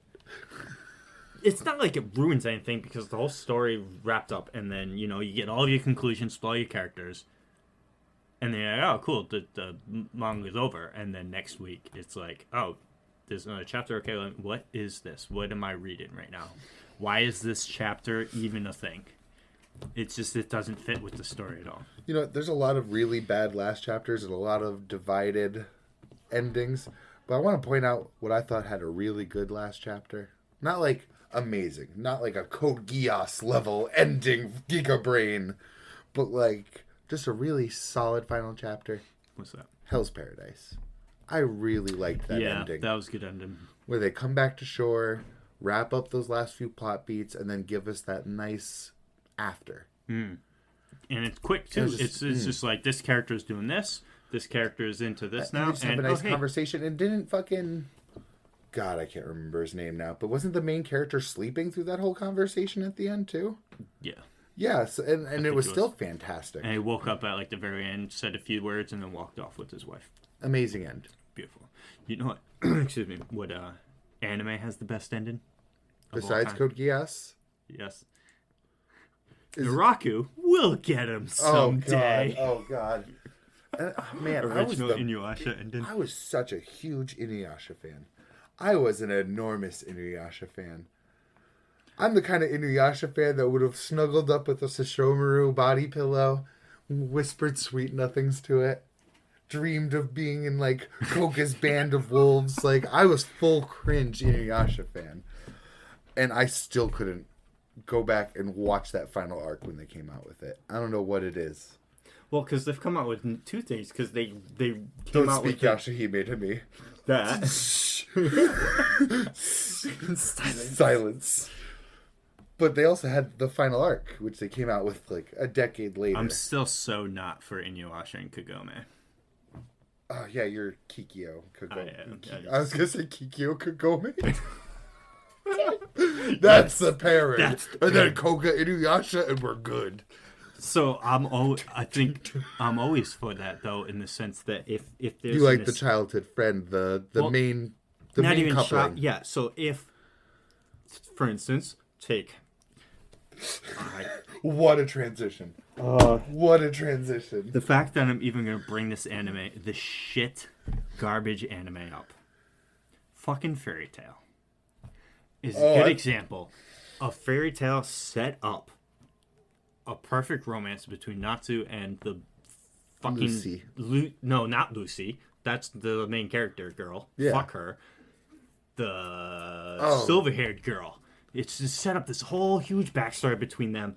Then they find her save her from where she was, and then immediately sideline character this bitch for the rest of the series and do nothing with their character involvement with Natsu for the rest of it. And I'm like, that ruined it. So, and I'm always for, like, taking you off. Hell's Paradise. He is the main girl. He is established to have had romantic feelings with his wife. I would have burned your physical copies to the ground if he ended up with the executioner girl. I was really hoping for it. I was rooting for it. I wasn't, lie. And because even when they tried trying to make us think that it was an illusion, that she wasn't real, I was like, I'm gonna be so mad. I'm gonna be so mad that she's not real. I remember even you telling me that too. You're like, I'm gonna be so pissed if she's not real. So, like, same thing with Inuyasha. Is set up. I mean, obviously, in that case, she's dead. She kind of came back. In that case, it's very clearly billed Kagome Inuyasha, but I still get where you're coming from. Because, I mean, they brought Kikyo in really early into the series, too. Yeah, but she wasn't, like, actually Kikyo, though, right? Wasn't she coming like a deformed... I don't really remember much of Inuyasha, but wasn't she, like, a demon version of her? It wasn't literally her. It was like, she was, like... Oh, man. A corrupted spirit of some kind, right? Something like that. I do believe they fixed that part within the first or second time they see her. God, Inuyasha's so goddamn long. Oh my god. Well, alright, that too with Rurouni Kenshin. I mean, obviously there's parts that story beats that have to make two characters go together and not the other two, because Inuyasha, for the longest time, my favorite anime movie was Samurai X. What is it? Reunion, Resurrection or something. Oh, the Rurouni Kenshin one. Yeah, the Rurouni Kenshin is his. I thought you were about to bring up the Inuyasha movies. No, they slap. It was his Rurouni Kenshin's past. Yeah, that one, and he has a wife in that video. I prefer his relationship with her than his relationship with the character in the main series. However, the first one dies in that movie. You're trying to think of her name, aren't you? Oh my god, it's right on the tip of my goddamn tongue. Don't you dare look that up yet. Just don't look at the TV. I'll type it in, but not. Oh, good God. I just have Kenshin's voice in my head. Oh, yes, Miss something. Kaoru. Miss Kaoru, right? Yeah, yes. Yeah. But Rurouni Kenshin is coming back, I heard. But I heard that so long ago. Yeah, it's they're having a Shaman King-esque remake. Yeah, and I'm like... Oh God! I'm not even clicking on whatever. Speaking of mid, man, no one talked about this Shaman King remake. Not a single soul breathed a word about the Shaman King remake. You know an anime I need to watch because I see a YouTuber of mine watch it. Fucking the Dragon Quest anime. I've seen some fights of that, and I'm like, what? My partner's watched all of it. That looks like there's a lot of stuff in those. That's really Toriyama, Akira Toriyama. Dragon Ball Z. Makes perfect sense. Well, first off, because I know that he's involved in Dragon Quest for character design. Oh yeah, but he wrote that, like he drew that manga. I didn't know that part, but because the video games, way back when I first saw them, I'm like, why is Goku in this Dragon Quest thing? Because they do look exactly the same. Yeah. Man, old school animes just hit different. Look at this lineup right up there too. Yu Yu Hakusho, Inuyasha. Live action Rurouni Kenshin movies. Whoa! They are the best live action anime. Really? Yeah, it's actually it's the only one that I would watch. Oh, not the Full Metal Alchemist live action movies? No, because I've seen scenes of it and it looks horrid. The alchemy is just bad, and the acting is all of it's just bad. The acting is. How do you look at the giant suit of animated armor and be like, we want to make a live action movie of this? Listen, so I think anime has the potential to have live action in it, but the problem is... They pick the worst properties? Well, that, and they also pick the worst directors for it. Oh, yeah. Like, why did M. Night Shyamalan make fucking Avatar? That needs to burn. Because it's like, look... The first red flag. Look at old school... superhero movies. Not really that good until the X-Men movies were pretty decent, but aside from the X-Men movies, what superhero movies pre-MCU were good. I'm about to say some people don't even like the X-Men movies, so Well, yeah, I mean, I did. I'm with you. That's a lot of has to do that because when I was growing up, I'm sure the people that were reading X-Men comics before those movies came out probably didn't like it too much, but the medium, all of it was together with me, you know what I mean? Yeah. So that's another thing, bias that we have. We've consumed the original content in anime and manga format, so now when you try and move it to a new medium, we're going to judge it through a certain lens. You know what I mean? That's going to be tough. I mean, I've never seen the original Ghost in the Shell animated movie, and I saw the live action movie, and I thought it was pretty good. I heard it was decent. I actually liked Alita, yeah. I thought that was an awesome movie. From what I hear, it doesn't completely follow the manga, but it's whatever. I mean, you can't, if you're going to make a movie, an hour and a half to 2 hour movie about a manga, you know what I mean? It's like, that's 3 episodes of anime. The fact that it was good is like a miracle enough. Yeah, but Rurouni Kenshin, I hear, is good. Alita's good. I hear Ghost in the Shell is not bad, but then like Bleach, Death Note, Dragon Ball Evolution, Full Metal Alchemist. What was that other one that just recently? Cowboy Bebop. That, I mean, the character designs looked good. Like the main guy looked like Spike. He did look like Spike. It's just the music too. I was listening to it. I was like, "Where's this jazz? Where's the soundtrack?" love? First off, if you're making, why not just use the same soundtrack? It was fire. There was nothing wrong with the original Cowboy Bebop soundtrack. If you're gonna like do a short remix, or you're gonna have a new band compose it, because you don't want to pull the same, you know, it's kind of dated. You don't want to pull the same track and then lay it over, you know, kind of modern, like re-record it. I think it's time to blow this scene. Get everyone back together. Okay, 3, 2, 1, let's jam. It's like, so good. Just get an orchestra to do that. And I don't know, man. It's just like there's potentials. You got to pick and choose which one you're gonna do, though. Because Cowboy Bebop was a good choice to adapt too. That would have been very doable if they did it right. Death Note, same thing, honestly. Well, because Death Note, Ryuk didn't look that bad. He looked. No, I mean he's a giant CGI blob, but he did look like Ryuk. Yeah, and he had Willem Dafoe fucking voicing him. Yeah, that was great. But at the same time, it's like, how do you mess up that story, man? The script is right there. It's there. They fucked it up horribly, too. Have you watched any reviews of it, or did you actually watch it? Oh, I did not watch it. I knew right from the get-go that was I didn't watch totally it either. mess. I don't watch garbage movies. I avoid it. I watched plenty of reviews, though, and they've ruined all of the characters. It's... All right, so Death Note, Cowboy Bebop are good because, all right, Cowboy Bebop, right? It's just hand-to-hand and gunslinging. And spaceships, but the spaceships are pretty easy. Spaceships have been done. Star Wars. It's already a Star CGI Trek. backdrop. You don't have to have that jarring mix when it comes to spaceships. Yes, it can be done very easily. But then what the fuck are you doing grabbing Full Metal Alchemist? Or Dragon Ball Z. You got all these fancy super lighting abilities. It's like, that's going to be hard to transfer That's from going to be anime hard. to live action. Stay away from that. Get to the more grounded stuff. Do Fooly Cooly.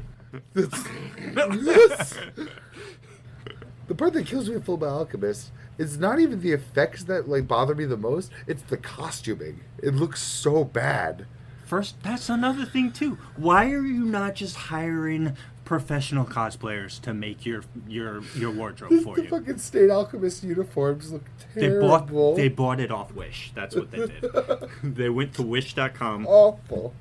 typed it in, and bought it. It's just like, why is it like pleather?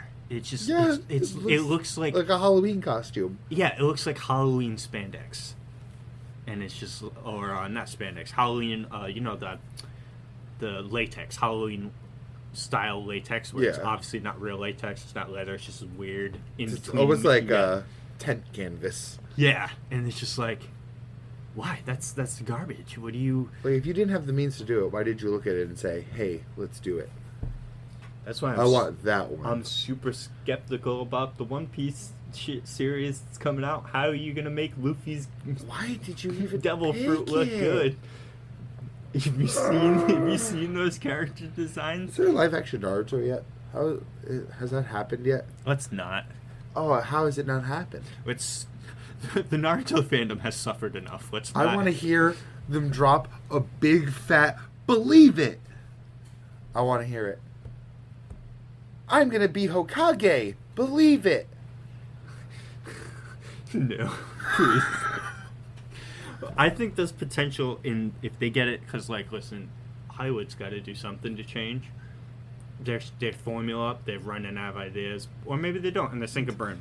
Or maybe society just collapses before then. Who knows? Before we get a decent anime adaptation into live action, but you gotta start small, man, and get a decent budget behind it, good actors, people that are passionate about the thing, because like it's doable because they're doing in video games. The Last of Us series is amazing. I've never even played the game, and I'm like, this is fucking great. And everyone's like, this is fucking great. Yeah, everyone pretty much agrees. Good, you got my boy Pedro on that, so, and the girl from Fringe. Yeah. And it's like, look, you get good characters. I mean, you get good actors and good writers, and most of all, people that are passionate about the project. Because then when you don't get that... What's your blood origin? Well, you get The Witcher. Season 1 and 2 seem decent. I'm going to watch Season 3. It's Henry Cavill's last season for it, but I'll see. I'm probably in that season going to see a lot of reasons on why he left. Yeah. I'm sure. I'm going to be like, oh, that's right there. That's why. But, so that's falling off. Another good reference point is Game of Thrones and House of the Dragon. Another bad one, Rings of Power. Yeah, I've only heard. Yeah, well, taking of all people, this look, Tolkien, I'm the guy. So you would try to watch it? Rings of Power? Yeah. I would say don't watch it. Okay. I was interested because Sauron looked really hot.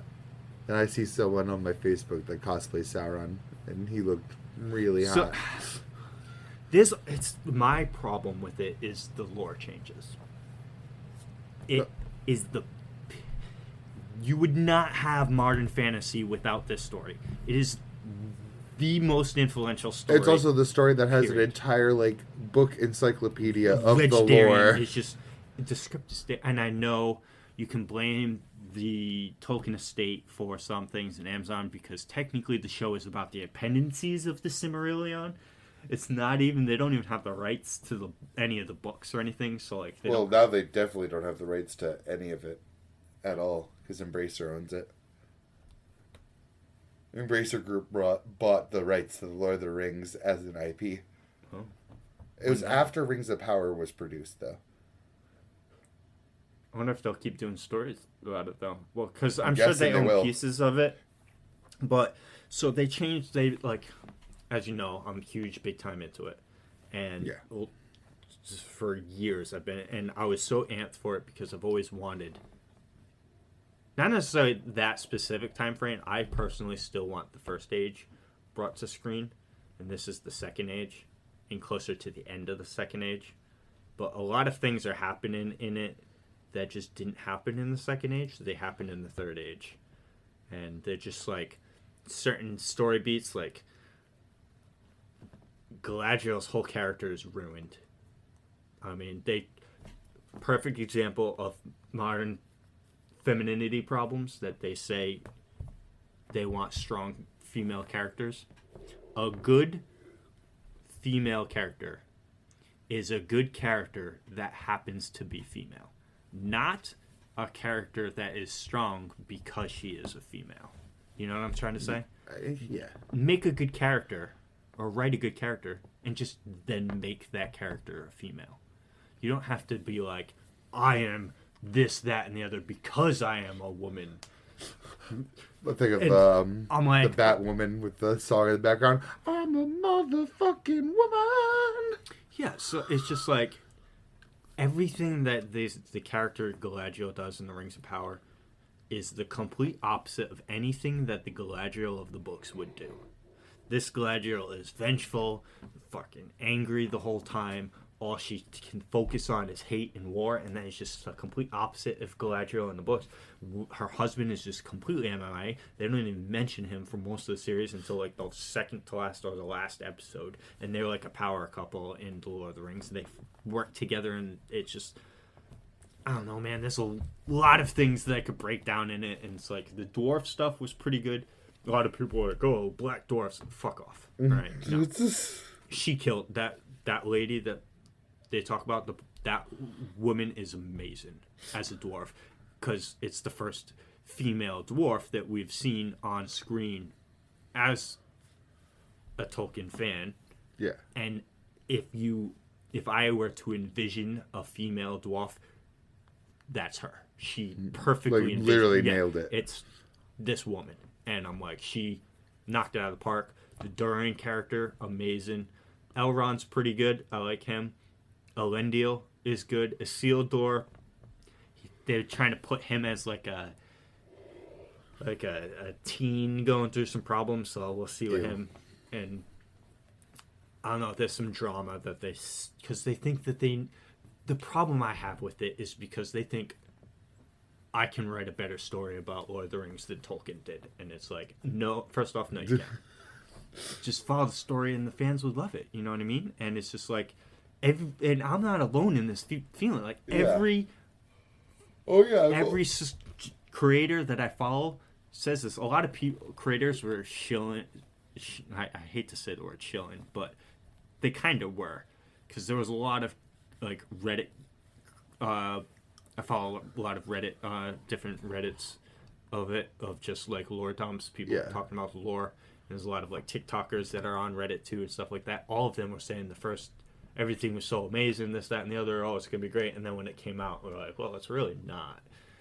It has potential there because they spent an asinine amount of money on it. Oh, I bet. The visuals, I mean, you can't go wrong with those. I mean, it's so easy, perfect. My go-to, The Last Jedi. Stunning visuals, absolute garbage story. Yeah. Lord of the Rings, Rings of Power. I literally haven't even heard a single person say a positive thing about the Rings of Power, to be honest.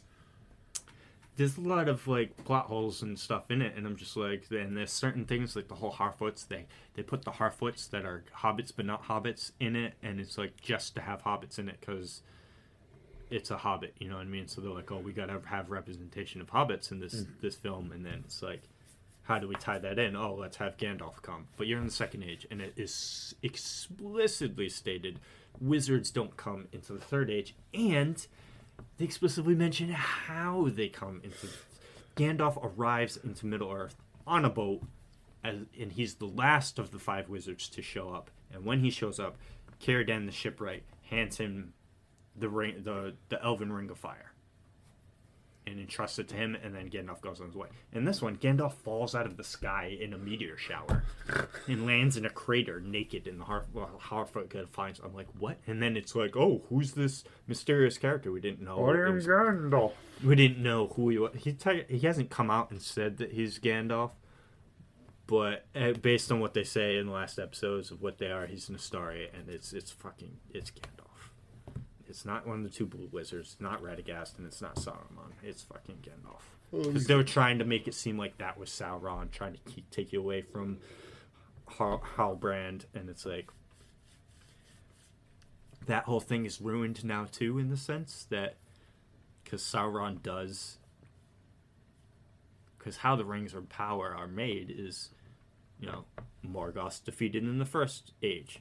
The Second Age, Sauron rises to power and is defeated, and then he goes into like kind of hiding, and he comes out as Anatar, the gift giver, and he takes on a visage of a very fair, I think, the sexy mode, very sexy. I think it was actually an elven appearance, but I'm not sure. And he goes and tricks Celebrimbor into making the rings of all of the rings, and then in secret he forged the One Ring type deal. All that stuff happens, and then the big war that, you know, he gets taken out at the epilogue, and then Lord prologue. of the Rings. Yeah, and then Lord of the Rings. I mean, that's obviously, I'm skipping many hundreds of years in between and all this stuff, but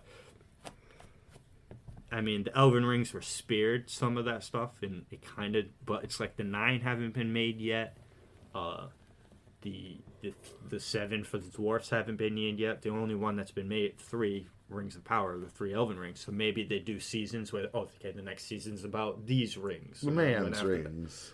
But it's like, okay, then how does Anatar come into this if they already know Halbrand is Sauron? It's like, and then Anatar's going to come in and be like, oh, here's some more rings. Let's make some rings and stuff. And then I love rings. First off, the whole purpose of trying to make the rings isn't in the thing. Like, they tried saying Mithril is some elven magic is in this and it has to save the elven race, which is like, that's never even a thing. So I don't know. I could talk for a while. And it's just, I'm going to watch the season 3 because it's Lord of the Rings. I'm going to watch the next season. You'll watch it if it means to hate watch it. Yeah, and I'm probably going to hate watching it. But that's something that I can't turn a brain off. That is the pinnacle of my favorite thing. So, but not to get on any more of a tangent in that regard. That's just, I could go for forever. Absolutely. And I don't want to do that right now. So, well, getting back to anime side of things, off that long ass tangent there. The mid-May side of things. I do need to watch Mob Psycho. Yes. I'm falling behind. I actually don't even think I've seen season 2 yet. Ooh, I mean, I can't criticize. I literally took forever to go back and watch season 2. But it's like season 2 slapped. I've been sleeping on it this season 2, or no, it's over. It was last season. Yeah, season 3 it just finished. I mean, I just got to do it. I just need to find the time and sit down and just binge it. You know It was good. Good. Good. A lot of people hype up the end, and it was a good ending, but I don't know. Season 2 is just so much better in my mind. There's some really good episodes in season 3, though. You know what needs to come back that you need to, so you can get back into or whatever, which I don't know how they would do season 3, honestly. One Punch Man. Yeah. Season 3 of what they would try and cover. Well, because technically season 2 starts the Garo arc stuff. Garo stuff just ended in the manga. That's to give you context of how long that arc is. So even if they do season 3, it's not going to cover all the way up to what just happened, the ending of Garo stuff. You know what I mean? Yeah. So,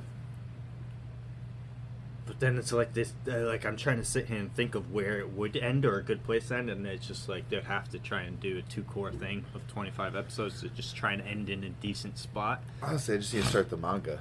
That's what I Yeah, need to you do. The artwork, dude, is just like, because I'm just reading too much. Honestly.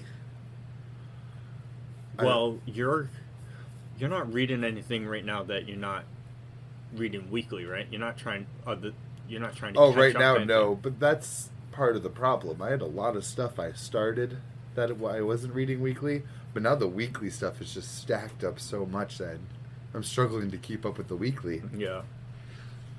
I'm not. I have like 12 chapters of Blue Lock to read right now.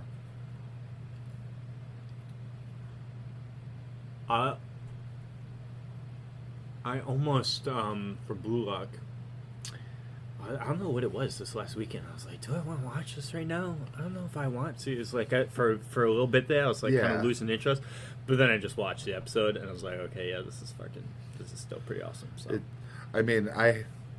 Sadly, my partner doesn't want to watch more Blue Lock, but Yeah, it wasn't for him. no. But if I'm not mistaken, it was the match with Barrow. Oh, convenient, because Barrow is on Isage and Nagi's team right now. It's after the match with Barrow. He made it all the way to the second selection in the anime? Or you mean the first Barrow match when they fight him as a full team of soccer players, like Team Y? All right, We'll go with the latter. We'll go with the All right, latter. so anime only speaking. Where here. are you? Yes. This is a better way to do it. Season 1 happened. First look. They meet Barrow, aka Yeah. King. Yeah. And it's Team Z versus whatever team Borrow is. Team X, late Y. letters. Yeah, late letters, and they duke it out there, and Team Z wins and goes on. Now they're in the second selection. Bachira is just taken, and now it's just Nagi and Isage. They faced against Borrow and No Name Dude. That's the match I was actually talking about. Oh, okay. They took Borrow, and now they are fighting against Chigiri. Oh, yes. Rio and the other that guy's name, I can't think of it right now. The hero. Yeah. Yes. And this past episode, I might actually be one behind because I watch Blue Lock on either Saturday or Sunday mornings, and I think it winds up being that I watched the episode like an hour or two before the new episode airs. So I'm always perpetually one episode behind. But Nagi and Isage just decided to just ignore Borrow, so they're just slapping the other team of three, like 2v3. Oh, that means you saw the moment, though. Oh my god, give me 1 sec. Yeah. Oh, you. Yeah, don't say it. He calls them incompetent. No, I'm assuming a monkey, I think. You monkey? That's good. No, maybe. What was it? Donkey. I'll take donkey. I think it was. Yeah. Yeah. Like I went through and deleted photos. I still kept this photo. That's a good one. It is a good one. So we'll see what happens in the next episode afterwards. No, I mean, obviously, we'll see what happens. Well, I will see what happens. We'll see what happens. Yeah. High and mighty manga reader over here. Oh yeah. It's fire, my dude. If you find yourself losing the will again, start the manga. No, it's because it's like sometimes I'm like it's not that I lose the will. It's like because I'm at that stage in the season, right, where I'm like, okay, I only have a limited amount of time to dedicate right now, like brain power to what. Like if I'm watching one singular anime back to back to back, I can fucking just ham through that for 36 hours straight. But if I'm watching 7 different episodes of 7 different animes, I'm like, okay, I need to like just do something else now. Yeah, you did. So I'm at that part where I'm like, okay, which of these animes that I started this season am I just not going to continue with and put on a back burner, and then sometime in the future watch the whole thing in a single day? To be fair, Blue Lock probably would be better watched binged. Probably because of the whole 1 or 2 kicks an episode. Yeah. I think it's just better read though, because I mean, the art is so good. It is, yeah. I mean, there's a few mangas that I'm behind on right now. Face. Ooh, yeah, the detail on those eyes. It's that fucking picture of Chigiri. I had to save it. Is that from beyond what I'm watching? Yeah, it absolutely is. I cannot describe to you how far beyond what you're watching this is. No. Spoilers, man, of out of context Can images. you tell Chigiri in the same room as Ego? Yes, that's why I said that. I was like, what is going on here? But that face. Goddamn portrait. You tell I love the art because I kept all of these Blue Lock pictures.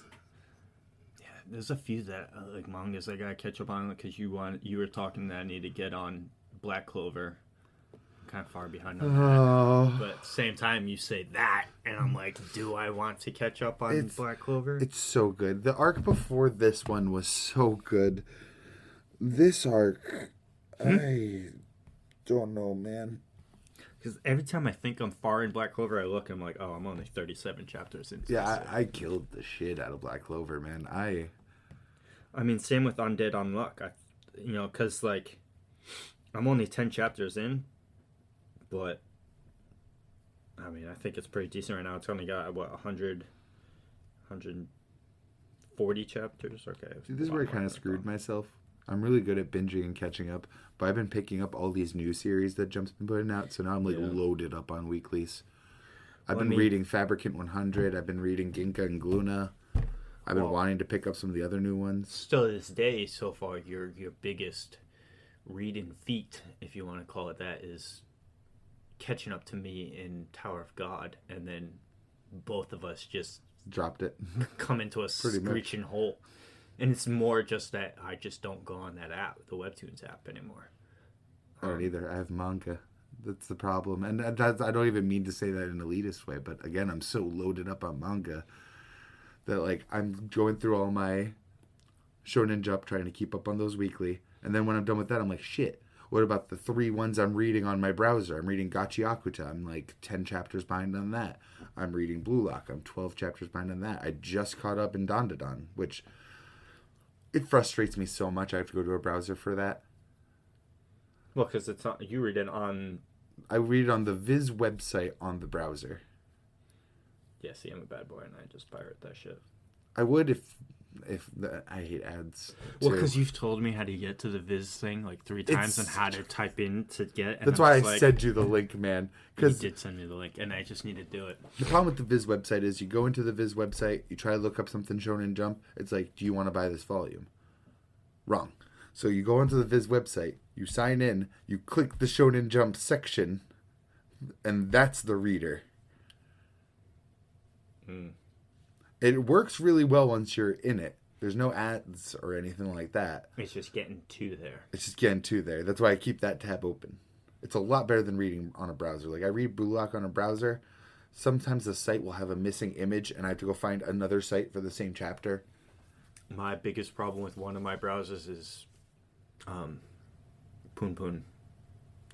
Because it's not on any of the things. I'm reading it.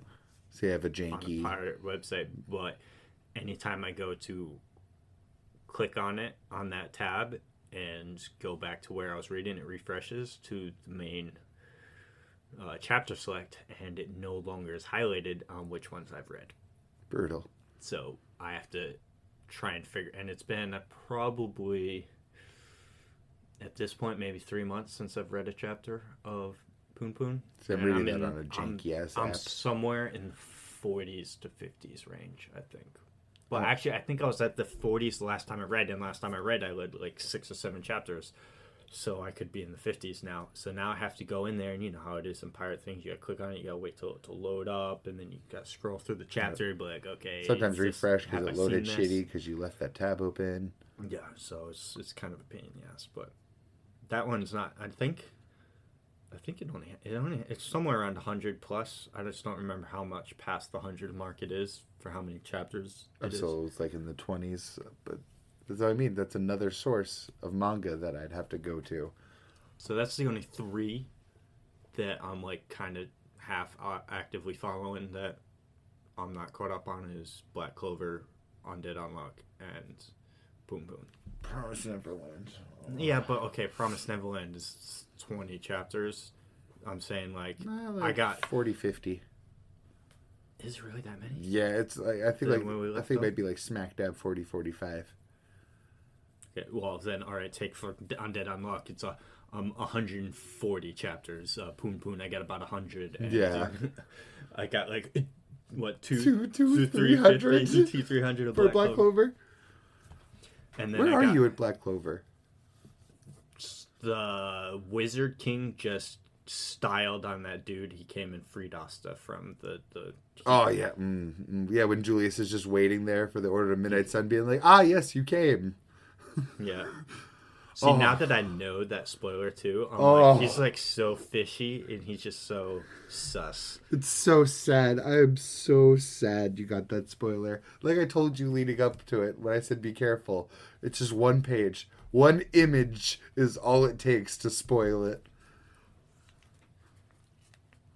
I got a spoiler for something. I'm not going to obviously say what it is to you because it's something I'm about to read. And right now, it's honestly a good thing. I'm not going to devote too much brain power to this because I can't remember said spoiler for what anime, so maybe I'll be surprised whenever I come across it. But I feel like it was a death of a character that I saw, and I was just like super sad about it. I also, thankfully, my own big brain play throughout my life to not actually be a big brain play is my shitty ability to remember Japanese characters' name. I have straight up read the name of the trader in My Hero Academia, and I have no idea who the fuck it is.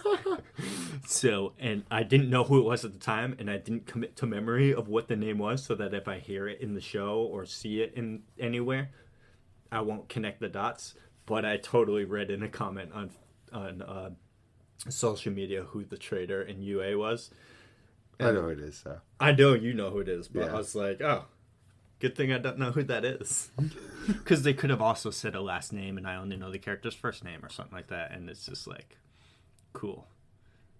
I'm free and clear. And then this other, I can like kind of half picture it in my face, in my mind's eye, of a kind of a character's death in something that I was reading, or just anime only, but Hopefully not Promised Neverland. no, it wasn't Promised Neverland. And I only have 2 spoilers from Black Clover. Sadly, one of them's fucking enormous, though. Yeah, and the other one's not really that big of a deal either, because one, I don't know how it's answered. I just seen after the time skip, Asta is a very, very seriously asked the nun to marry him again, but that's just the panel. I don't know how she replies, and I'm pretty sure she says You're just getting no. like spoilers from this arc too, because that's how pretty much how this arc started, was that scene, and then I hate this arc, and then fucking. Are you actively reading it weekly still, or are you? Yeah, behind? I'm like 2 chapters behind, I think, because it's dropping out of my priority list. I still like it. I think it's very clearly rushed. I think author's making a very poor decision this arc. Mm-hmm. The setting's really nice. I just think it was a weird time to jump to another setting and overload me with a bunch of characters I don't care about. It's unfortunate. Well, at least in JJK we got A fire redemption redemption, chapter. yeah, because you're saying you're caught up to Black Clover, and it's kind of a dredge right now.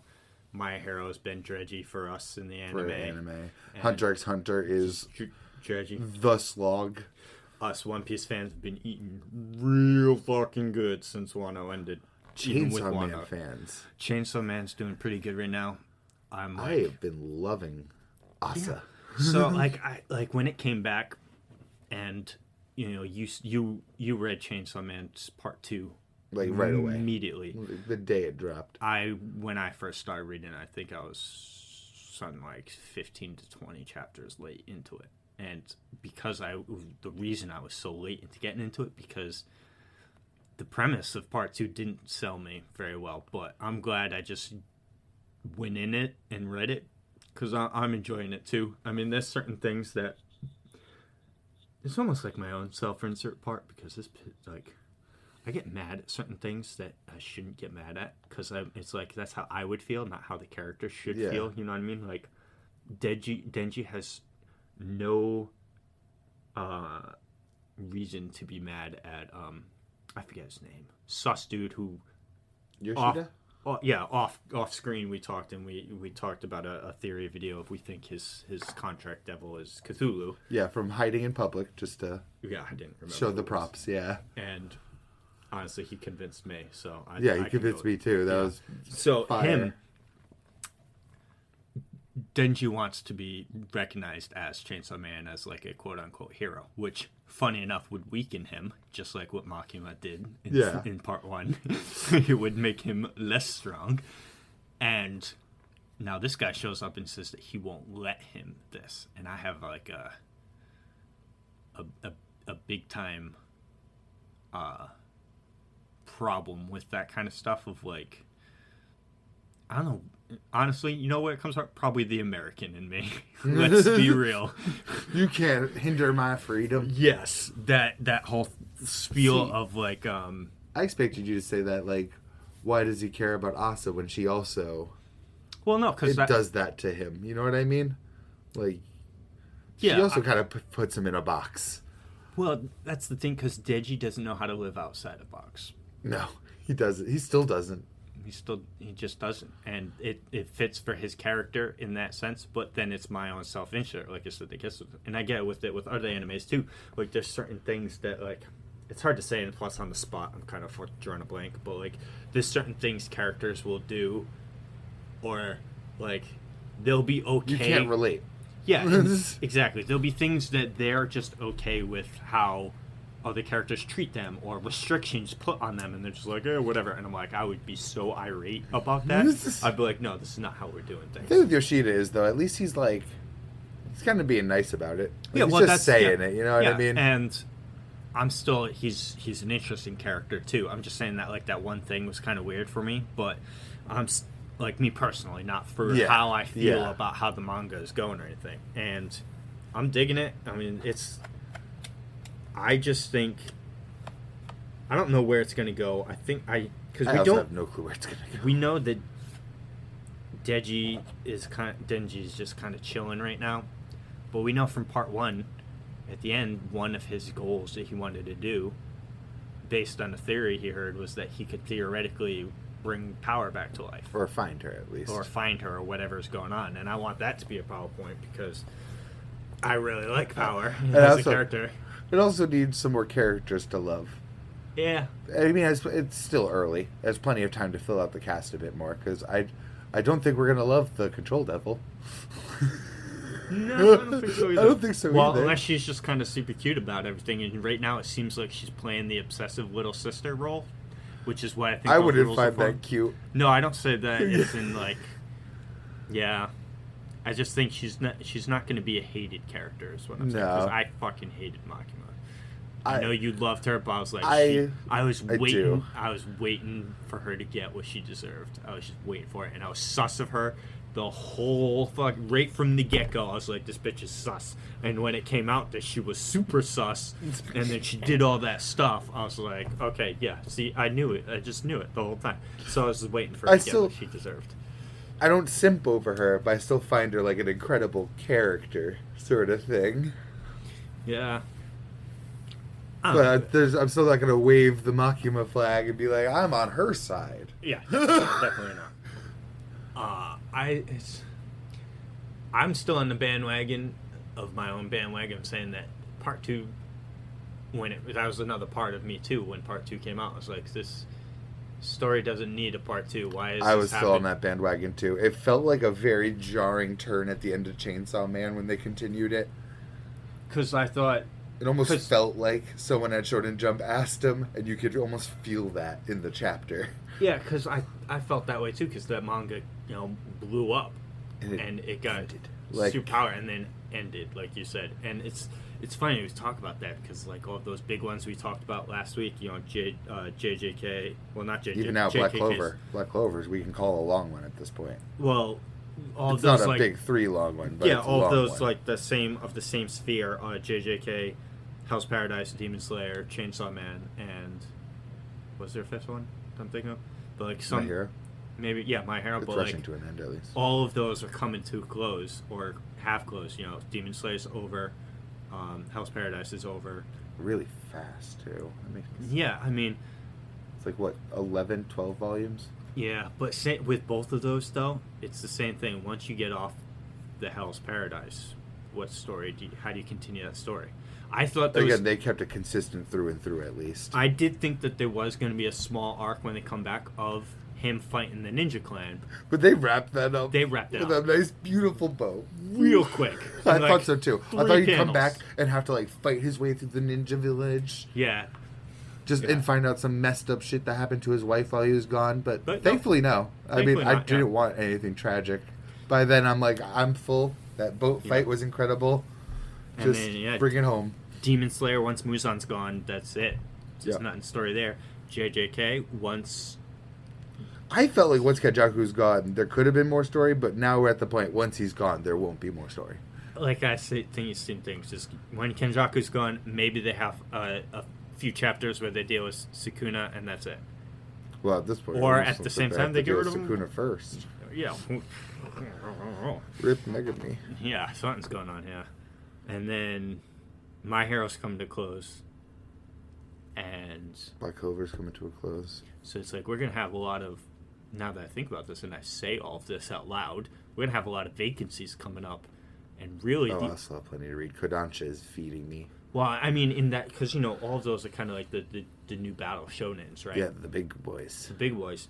The only big boy behind them is Kaiju number 8. What other one... There's not another one in that I can think of right now that's in production of anything. Kaiju's... So... And Kaiju is that big shonen-y... But then you think about Kaiju, though, right now. This battle, they take out all these new Kaijus, and then assumingly in this fight is when they're going to get rid of Kaiju number 9.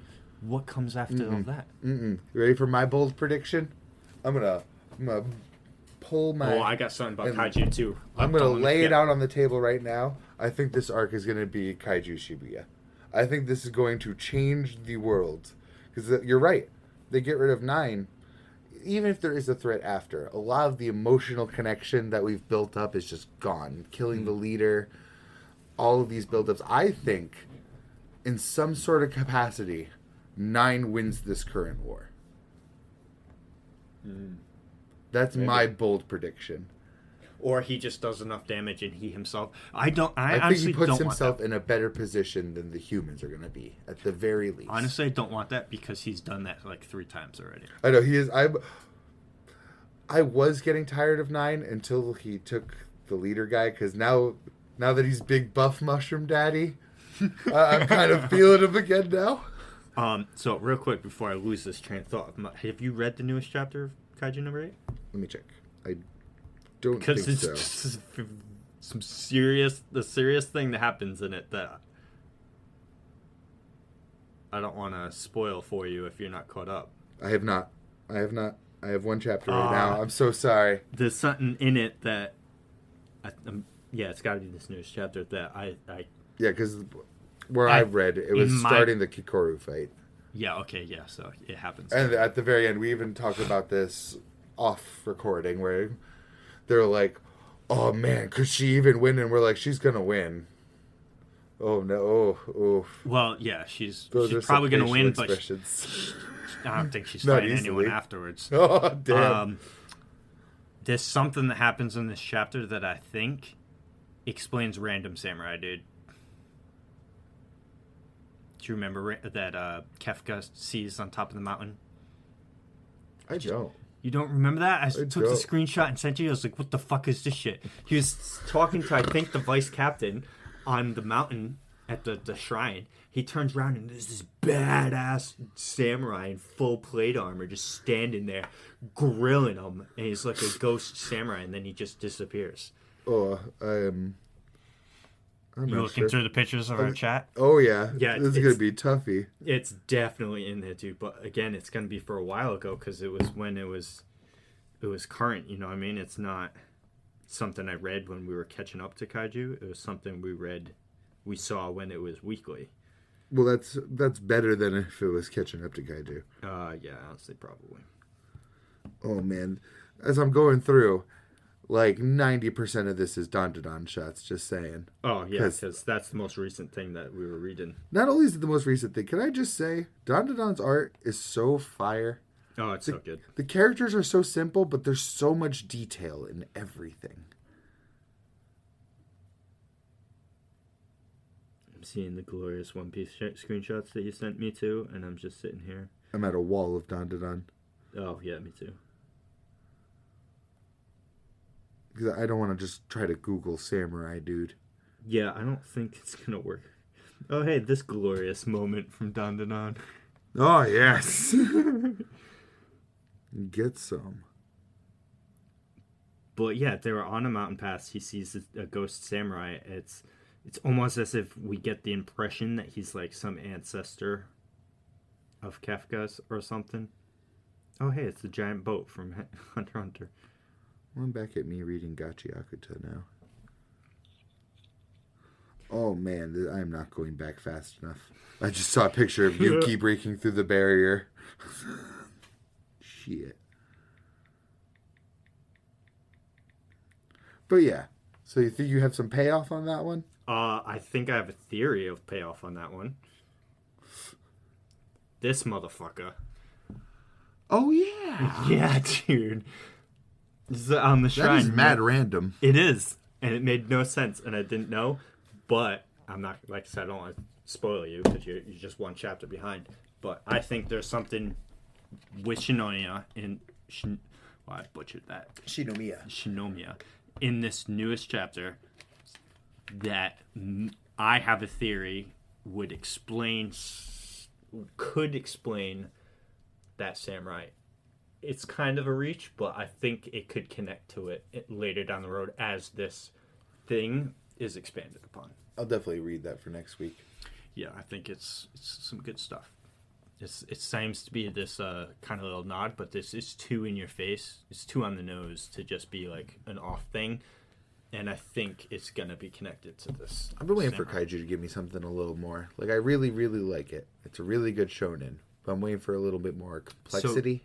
So they're nailing the combat and battle shonen part, but they just need, I think, to beef up something on the stakes. So, well, the stakes are there because it's giant monsters destroying fucking just their personal cities. connection, maybe. Or just, again, complexity. A nice story twist. Or, you know.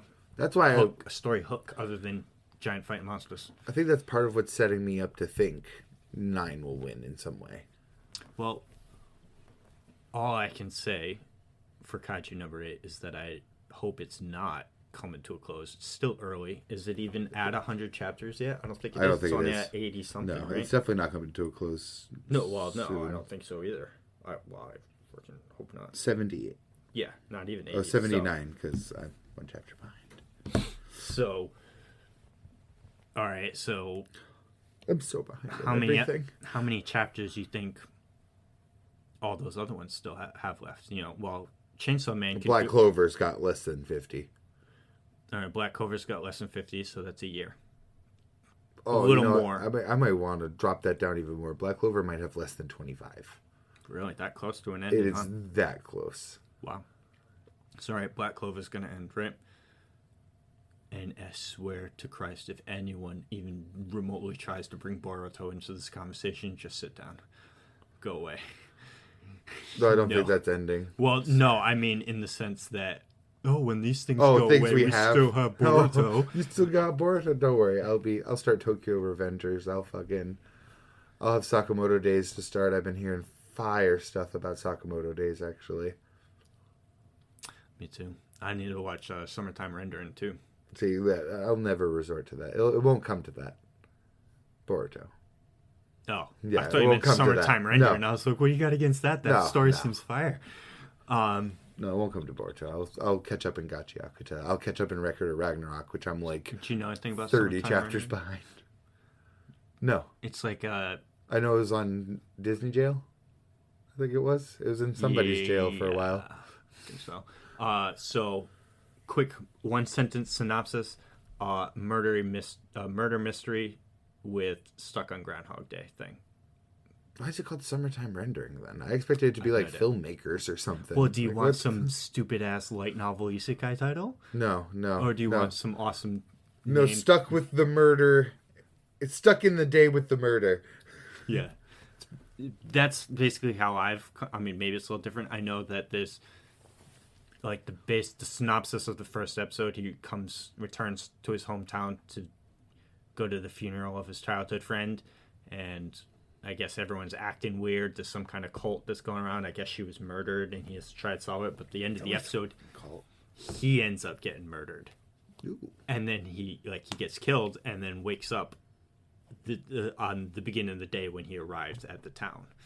So I don't know if it's a ReZero type deal where he reaches checkpoints. Sounds like ReZero. Or and if it's... Higurashi no Nakukoro ni. Yeah. Had like a love baby. Yeah, or if it's like the movie Groundhog Day where he just relives the same day over and over again until he gets the situation correct. I've seen that.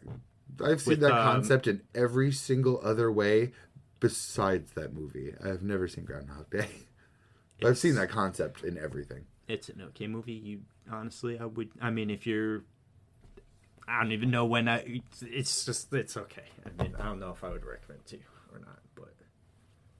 Sorry, I didn't mean to give you that look. I'm trying to remember the American movie that adapted All You Need Is Kill, which is another Groundhog Day type story. All you need to do is kill? No, I wish it had that much grammar. No, it's All You Need Is Kill. Anime? Live action? Was it a live action? It was a live action. It wasn't named after the same property. Edge of Tomorrow. Edge of Tomorrow? I own All You Need Is Kill, actually, and I still haven't read it. But it is also another Groundhog Day story. I see. I mean, it's a topic that's been covered a few times, but... They're good. No, it hasn't been covered enough. It hasn't been beaten to dead yet. So maybe we'll, because obviously Shonen is not going to give up their slots of big battle shonen, right? So whenever one of these ends, they're gonna try and have something planned to come up, which I'm kind of hopeful or excited about. Thinking, what's gonna be the next Battle Shonen. A guess. I have a singular guess, and I've already dropped this manga actually, but I do think they'll push it. What's that? Chojin X. It's not. Sorry, I didn't even bring it up on screen. But no, Chojin X. It is the story from Sui Ishida of Tokyo Ghoul fame. Oh, I've seen. I dropped it all the way down here. Oh, chapter 14. I've seen the cover for that before. It had some good stuff. I'm probably going to go back to it now that people are actually getting hype about it. Yeah. Figures that happens like after I've already dropped it. But I don't know. I mean, it's not like manga's going anywhere, so no. It's I'm just thinking it's like. I'm so happy you brought that up though, because you think they'll try and get in there though before each one ends, so they don't have that void. I would think they would start another Battle Shonen by now. And everything that I've seen that's come out recently has been very unique, and I shouldn't even complain about that. But we got Tokyo Demon Bride story. Haven't started it, but I have. That's very much not a traditional Battle Shonen looks. Well, honestly, it might actually be. I've only read. I've read half of chapter 2, so. Oh, come on. What about Rui Dragon? You loved that so much. Oh, don't even with that. I don't get why that got so... yep, the girl. Never mind. I got all the hype for that. Yeah. Fabricant 100 is so... I mean, there's fights in it. There's some sort of shonen there. But it feels more like Black Butler. Well, you also have Undead Unlock, and I mean, that's... But that's ending soon, too. Is it? The manga is. I'm pretty sure the manga is. Well, I haven't heard anything of that. I mean, it wouldn't surprise me. It's got 45 chapters. I'm pretty sure it's ending. I'm just not very caught up on it. I've read the first 10 chapters, and I think it's fucking great. I just haven't had the time to sit down and read through the rest of it. Okay, apparently Undead hasn't said anything, actually. We have mixed answers. Getting mixed. King Kong Luna has been really good. I've been hyping it up, but it is also, I struggle to call it just like a regular Battle Shonen either. It's still different. I need to read it. I've marked it here, but I haven't actually read through it. I've been really liking it. Another one that I need to read that we both found at like the same time, and we talked about it was Fabricant 100. Yes, I was just talking about that. Yeah, but I just wanted to bring it up again, like reemphasize that. It's pretty good. I skimmed through the first chapter, and based on just what I was seeing from images, like, wow, this seems like it's a really dark premise. Yeah, the premise is incredibly dark. I'm here for it.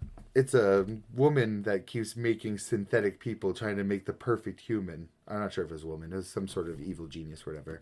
Evil thing. They die and leave those fabricants behind with not a single one coming to life. After the person dies, they all come to life. And they all seek to become perfect beings. So they hunt out exceptional humans to take their best parts and attach it to themselves. Well, maybe... Did you just mention this one? I was going to. That's brand new. Jingshi X. I mean, it looks, could be a Battle Shonen. Yeah, I mean, it looks like it. It says a young Daoshi monk tries to cleanse the world of evil Jingshi.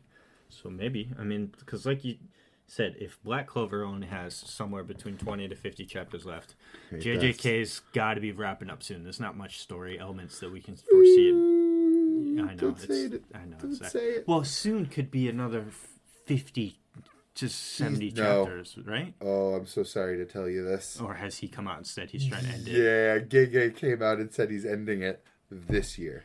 Oh, so we have at most 50 chapters. Yeah. Well, less than that now because it's February, so we're looking at like 45. Yeah, we're in the end game. We're in the end game of so many of our animes. I wish it was like 100 more chapters. I really think JJK would benefit from having like 2 more arcs. So yeah, Gojo's just gone. He ain't coming back. Yeah, Nobara. Like, my heart's broken. Like, which is sucks. Well, because I want to see Gojo go like all out, because he just got fucking mollywopped by our boy Toji. Yeah. I just want to see a fight where Gojo's like pressed using his powers, and I think the only person that could do that is Sukuna. But it's, I don't think Kenjaku can. I just don't think his fighting style is even like conducive to making Gojo sweat. No, I mean, I was sitting around thinking, I was like, Kenjaku's probably until his recent fight when he fought Choso. Yeah, Choso and Yuki. Yuki. I was like, okay, now I can see this guy's got some stuff. Yeah, when he was like brushing off those hits, like those piercing bloods, was just like a shrug. Yeah, but everything before that, I was like, oh, this guy's got nothing except Geto's abilities. And I liked Geto's abilities, but again, I just hate that he's rewashed and recycled. Yeah. I'm just not going to get back into that. But the gravity's cool, and Kenjaku definitely still has another ability, because his domain didn't reflect the gravity. His domain was Curse Womb Profusion, and we know he got the gravity from Yuji's mom, her body. So that means Kenjaku still has another curse technique that he hasn't shown. Do you think... At what point was Kenjaku inside Yuji's mom? Oh, when she got pregnant with it. No, it was saying so. Yeah. He straight up. Yep. Took Yuji's mom's body, got boned, and gave birth to Yuji. Yep. Though I think his power has something to do with that. Again, his domain was called Cursed Womb Profusion. Yeah. It has something to do with making babies. He's made the other death paintings. He's made Yuji. Maybe it has something to do with making babies. So maybe Choso really just is Itadori's brother. Yeah. Just the half brother. And their mommy daddy Kenjaku with Kenjaku. But he still had false memories. I'm not going to fucking drop this. So did Tojo. Or Todo. Todo, yeah. Choso still had false memories, and Todo had no reason, like, connection like that either. What do you mean? They bonded over Jennifer Lawrence. Oh, my God. It's a good thing to bond over. It's a good thing to bond over. I don't know. We'll see what happens with, I think... Maybe Kenjaku's entire ability is just to avoid taking the dick to make these babies. His whole curse technique is just, I make babies with my energy. I am asexual. Reproduce. I've been birthing curses and then eating them. Gross. Yeah, super gross. Oh, but I'm interested in seeing, some new stuff. Not that I am tired of what we have. Back on board. Oh, I'm so he lost me for a second there. Again, the way he ended that chapter with Angel being like, don't you got something to say to me? And then we open up the next chapter and Maki's just there breaking down the situation. Ooh. And then what's up with Megumin's sister? Well, that's fire. I have no complaints there. That part's fire. That's what's going on here. The other one's a writing complaint. Like, what the hell? What did Angel fly over here for and say that for? And then Maki's here. Like, I got way too much information at the end of last chapter, and then I got the end of that chapter, and then I got way too little information. Yeah. Yeah, I don't know. I see good things coming from JJK still. Yeah, this last chapter was fire. My boy Megumi. Anime-wise, maybe My Hero will pick it up. We'll see. Chainsaw Man's doing great stuff. Hell's Paradise is going to be fire once that anime comes out. Spy X Family's been fire. Spy Family. We'll probably get on that next time. Talk about how fire it's been. We need to talk about Mommy Yor. And our Daddy Lloyd-sama. Yeah, and our Lloyd Senpai. Our precious overlord Anya. Yes. And best boy Bond. Borf. But yeah, manga readers are. We're eating for now. We're doing okay. And we have our animation overlords of Mappa taking all these carried IPs. me. I sure ain't watching anything else at this point. Yeah. We'll see. I'm really sad. Throw this in here right now. That fucking the Nero anime is on hiatus. I'm like, indefinite hiatus. Yeah, well, because Uncle from Another World Isekai did the same thing. I don't know actually if it came back yet or not, because it was. I don't know. See, I'm not completely familiar with the idea of the process of making an anime, but in my mind I would always think that the whole 12 episodes would be made and ready to go before the season starts. I always thought it'd be that way too. I mean, there's certain, obviously, like One Piece, for example, it doesn't take breaks. It's always constant. So they're always, I mean, I'm sure they're a couple episodes ahead. Yeah. And going through, but they have a whole, Toei has that whole production down. They've been doing it for years, so I'm sure they have a system for it. But like, you would think that, take the Nier anime, for example. It was announced that they're making it, but how many episodes ahead are they? Are they only a few? So then something happened with production, so now they only had the 3 ready, or two episodes ready before it went on break. I think only 2 episodes. So it's like, I don't know. So something, I think, in my brain is missing, or in my knowledge, there's a puzzle piece missing of how the production is made. I also have no clue, because I feel like before Chainsaw Man anime came out, they already knew that there's 12 original endings. It's like, how would that be possible if, like, they didn't already make the episodes at a time, you know what I mean? Yeah. Or unless they just got a leaker saying it. Yeah, or, I mean, they probably also, maybe that's part of a storyboard, because you have to or you write have the different animators for the yeah. endings, too. So maybe that was a separate project. All right, all of these episodes of this, and we know what each episode is going to be about. We haven't fully animated each episode, but then they outsource each animation to the 12 people, and then the 12 people make their own song openings, because it's different song openings and closings, right? Just closings. Just closings? Yeah, it's 12 original endings. Oh, that's right. Yeah, because the opening was the kickback. All of the pop culture references. Yes. Embark a heart, a bright star. I don't know. That whole season, I was just way too up on Bleach, man. I still need to get to it. Yeah, I plan so to. good. I did just watch like an hour and a half breakdown if you watch his character, though. Of who? What now? Yuha. Oh, Yuha's I said you watch like all of the plebs. I thought you were, yeah, I was like, what now? Yeah, I watched like an hour and a half Yuha video. Yuha Buck. Yeah. So I pretty much know everything that happens in Thousand Year Blood War now. Yeah. 10 years later, it's not really any spoilers. I know. But I just find it hilarious, though. I could have gone into the anime with absolutely no spoilers, or I could watch everything that's going to happen in it. I am excited for the next core, because they're going to add some stuff. But, I mean, there's certain characters that got, like, didn't have much, because the manga at that time, Kubo, was being rushed. So that if you try to consume the 1,000 Year Blood War arc as a manga, especially the later into the arc you can get, you can just you can see the pacing really start to deteriorate. Yeah, and just you can tell, like, prime example, the very end, how Yuha's defeated is probably 3 panels.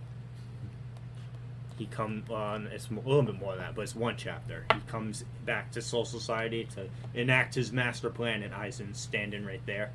He fights Aizen for a little bit, and then, because Aizen You've been in my illusion. Yeah. /e// Yeah, so it's Aizen, Renji, and Ichigo versus Yuha. But he comes in, but it's really so it's Aizen and Ichigo versus... Well, actually, it's really Aizen and Renji versus Yuha, because Ichigo is just standing over there, because Yuha thinks he's fighting Ichigo, but he's really fighting Aizen type deal. And yeah, Ichigo just comes up from behind him and cuts him in half. That's how it ends. It's just so anticlimactic. It's like, okay, how do we beat this guy? All right, Aizen, Suigetsu, and Ichigo's cuts him in half. So it's like, we were kind of disappointed in how it ended. I still want to see Aizen fight. I still want to, because he uses Hado 99, which we never got to see in the original series, so we got to see that. So there's some stuff I'd still want to see Aizen fight again versus Yuha. Maybe expand it a little bit, but then when Ichigo comes into the fight, do something more than him swing his sword once. You know what I mean? Absolutely. But that's just my 2 cents on that. We'll see. I think they're gonna do great. I mean, the animation quality is fantastic. It just looks beautiful. It's good. I mean, they're doing I think they were doing like 5 or 6 chapters in episodes, so there were certain things that kind of rushed through in the sense that I'm not used to that kind of pace. You know what I mean? It's not like it's rushed through, but like it's fast. It's fast, and they don't spend more time than what is needed on something. You know what I mean? Because I'm more used to there's no air breathing moments, or like where it's like that little bit of silence after like a moment to soak it in. Yeah, because like they're trying to extend episode lengths or stuff like that with small breaks or. But even like when it's artfully done, like in this new season, it's just all about moving on to the next thing. This and this is happening, and you're there for it, and you're just riding the wave, and it's just amazing. And the fights are great. It's just Bleach at its finest. It's at its best it's ever been. So, as a Bleach fan, I can't be happier. So, hell yeah. But I think that's a good place as ever to leave it. Got quite a bit longer of an episode this week. This year. Yeah, yep. This year. See you next year, guys. Yep, one a year. This week than last week, but 2 down, and next time I'll be much more caught up on my stuff. Yeah. So when that happens, we could talk about my theories on kaiju. We can talk about how great the Sarka spy family's been. Yeah. Which I'm actually not even. I don't think I'm caught up. I'm not caught up. I can tell you right now, I'm probably 2 behind. I think I'm 3. 2. Yeah, I'm on 73. Look at that. I feel like every time we mention Spy Family to each other, the other person catches right up. So I feel like we're keeping pace with each other there. Yeah. And then we also just need to dedicate, maybe not a full episode, or maybe a full episode, just talk about the wackiness and greatness that is Dan to Dan. It is. Yeah, it deserves its own episode because it's personally, in my experience, it's jumped up to the top of my manga, personally. I just love it. It is pretty great. For me... It's still very young, don't get me wrong, but... Well, around the same chapters as... chapter count as Kaiju, right? Yeah. Somewhere around the 80 range, right? Yeah. Or no, I think it's 92. 92 is the newest chapter I just read. It came out much more recently than Kaiju, but Kaiju's bi-weekly and Dandadan's weekly. Yeah. Which is also mind-blowing to me that the chapters come out so amazing looking on a weekly schedule. On Dandadan? On Dandadan. The only thing that I'm 100% always caught up to on is One Piece. The only thing I'm always 100% caught up to is JJK and Chainsaw Man. Well, that's because I would just get spoiled with everything. I follow way too many One Piece YouTube creators, and I follow too many JJK ones. Just theories. There is nothing in the world like One Piece theory videos. They're just it's like it's its own thing. You know what I mean? It's like I don't know. It's just you can make theory videos about anything, right? Any story or manga. Yeah. But it's just the way that they're structured and the way you think about it's just I don't know how to put it into words and to describe it, but it's just different when it's One Piece. It hit difference. Not even that it does hit different, yes. It does hit different, yes, but then there's that different element to it because the theories is like, oh, this is a long theory ago, but it's been 6 months ago is when we really started this theory. One Piece is 7 years ago. It's people's dissertations. Yeah, exactly. And it's just I don't know. It's on that next level of grandeur. That's I think a good way. Everything One Piece, which is why it's the greatest story ever told. Not really. It's really not. But it's that's that would be the Bible, sir. Yes, my Bible, the Silmarillion. It's up there though. I think One Piece will go down as Probably. I mean, it's fucking 1,100 chapters. It's like, We actually are coming up on that. I bet. I think we're on 174 right now. God damn. 1074, yeah. But, yeah, it's great. But again, before we get on another tangent, this is Dukes of Weebdom. Thanks for listening. Take care now.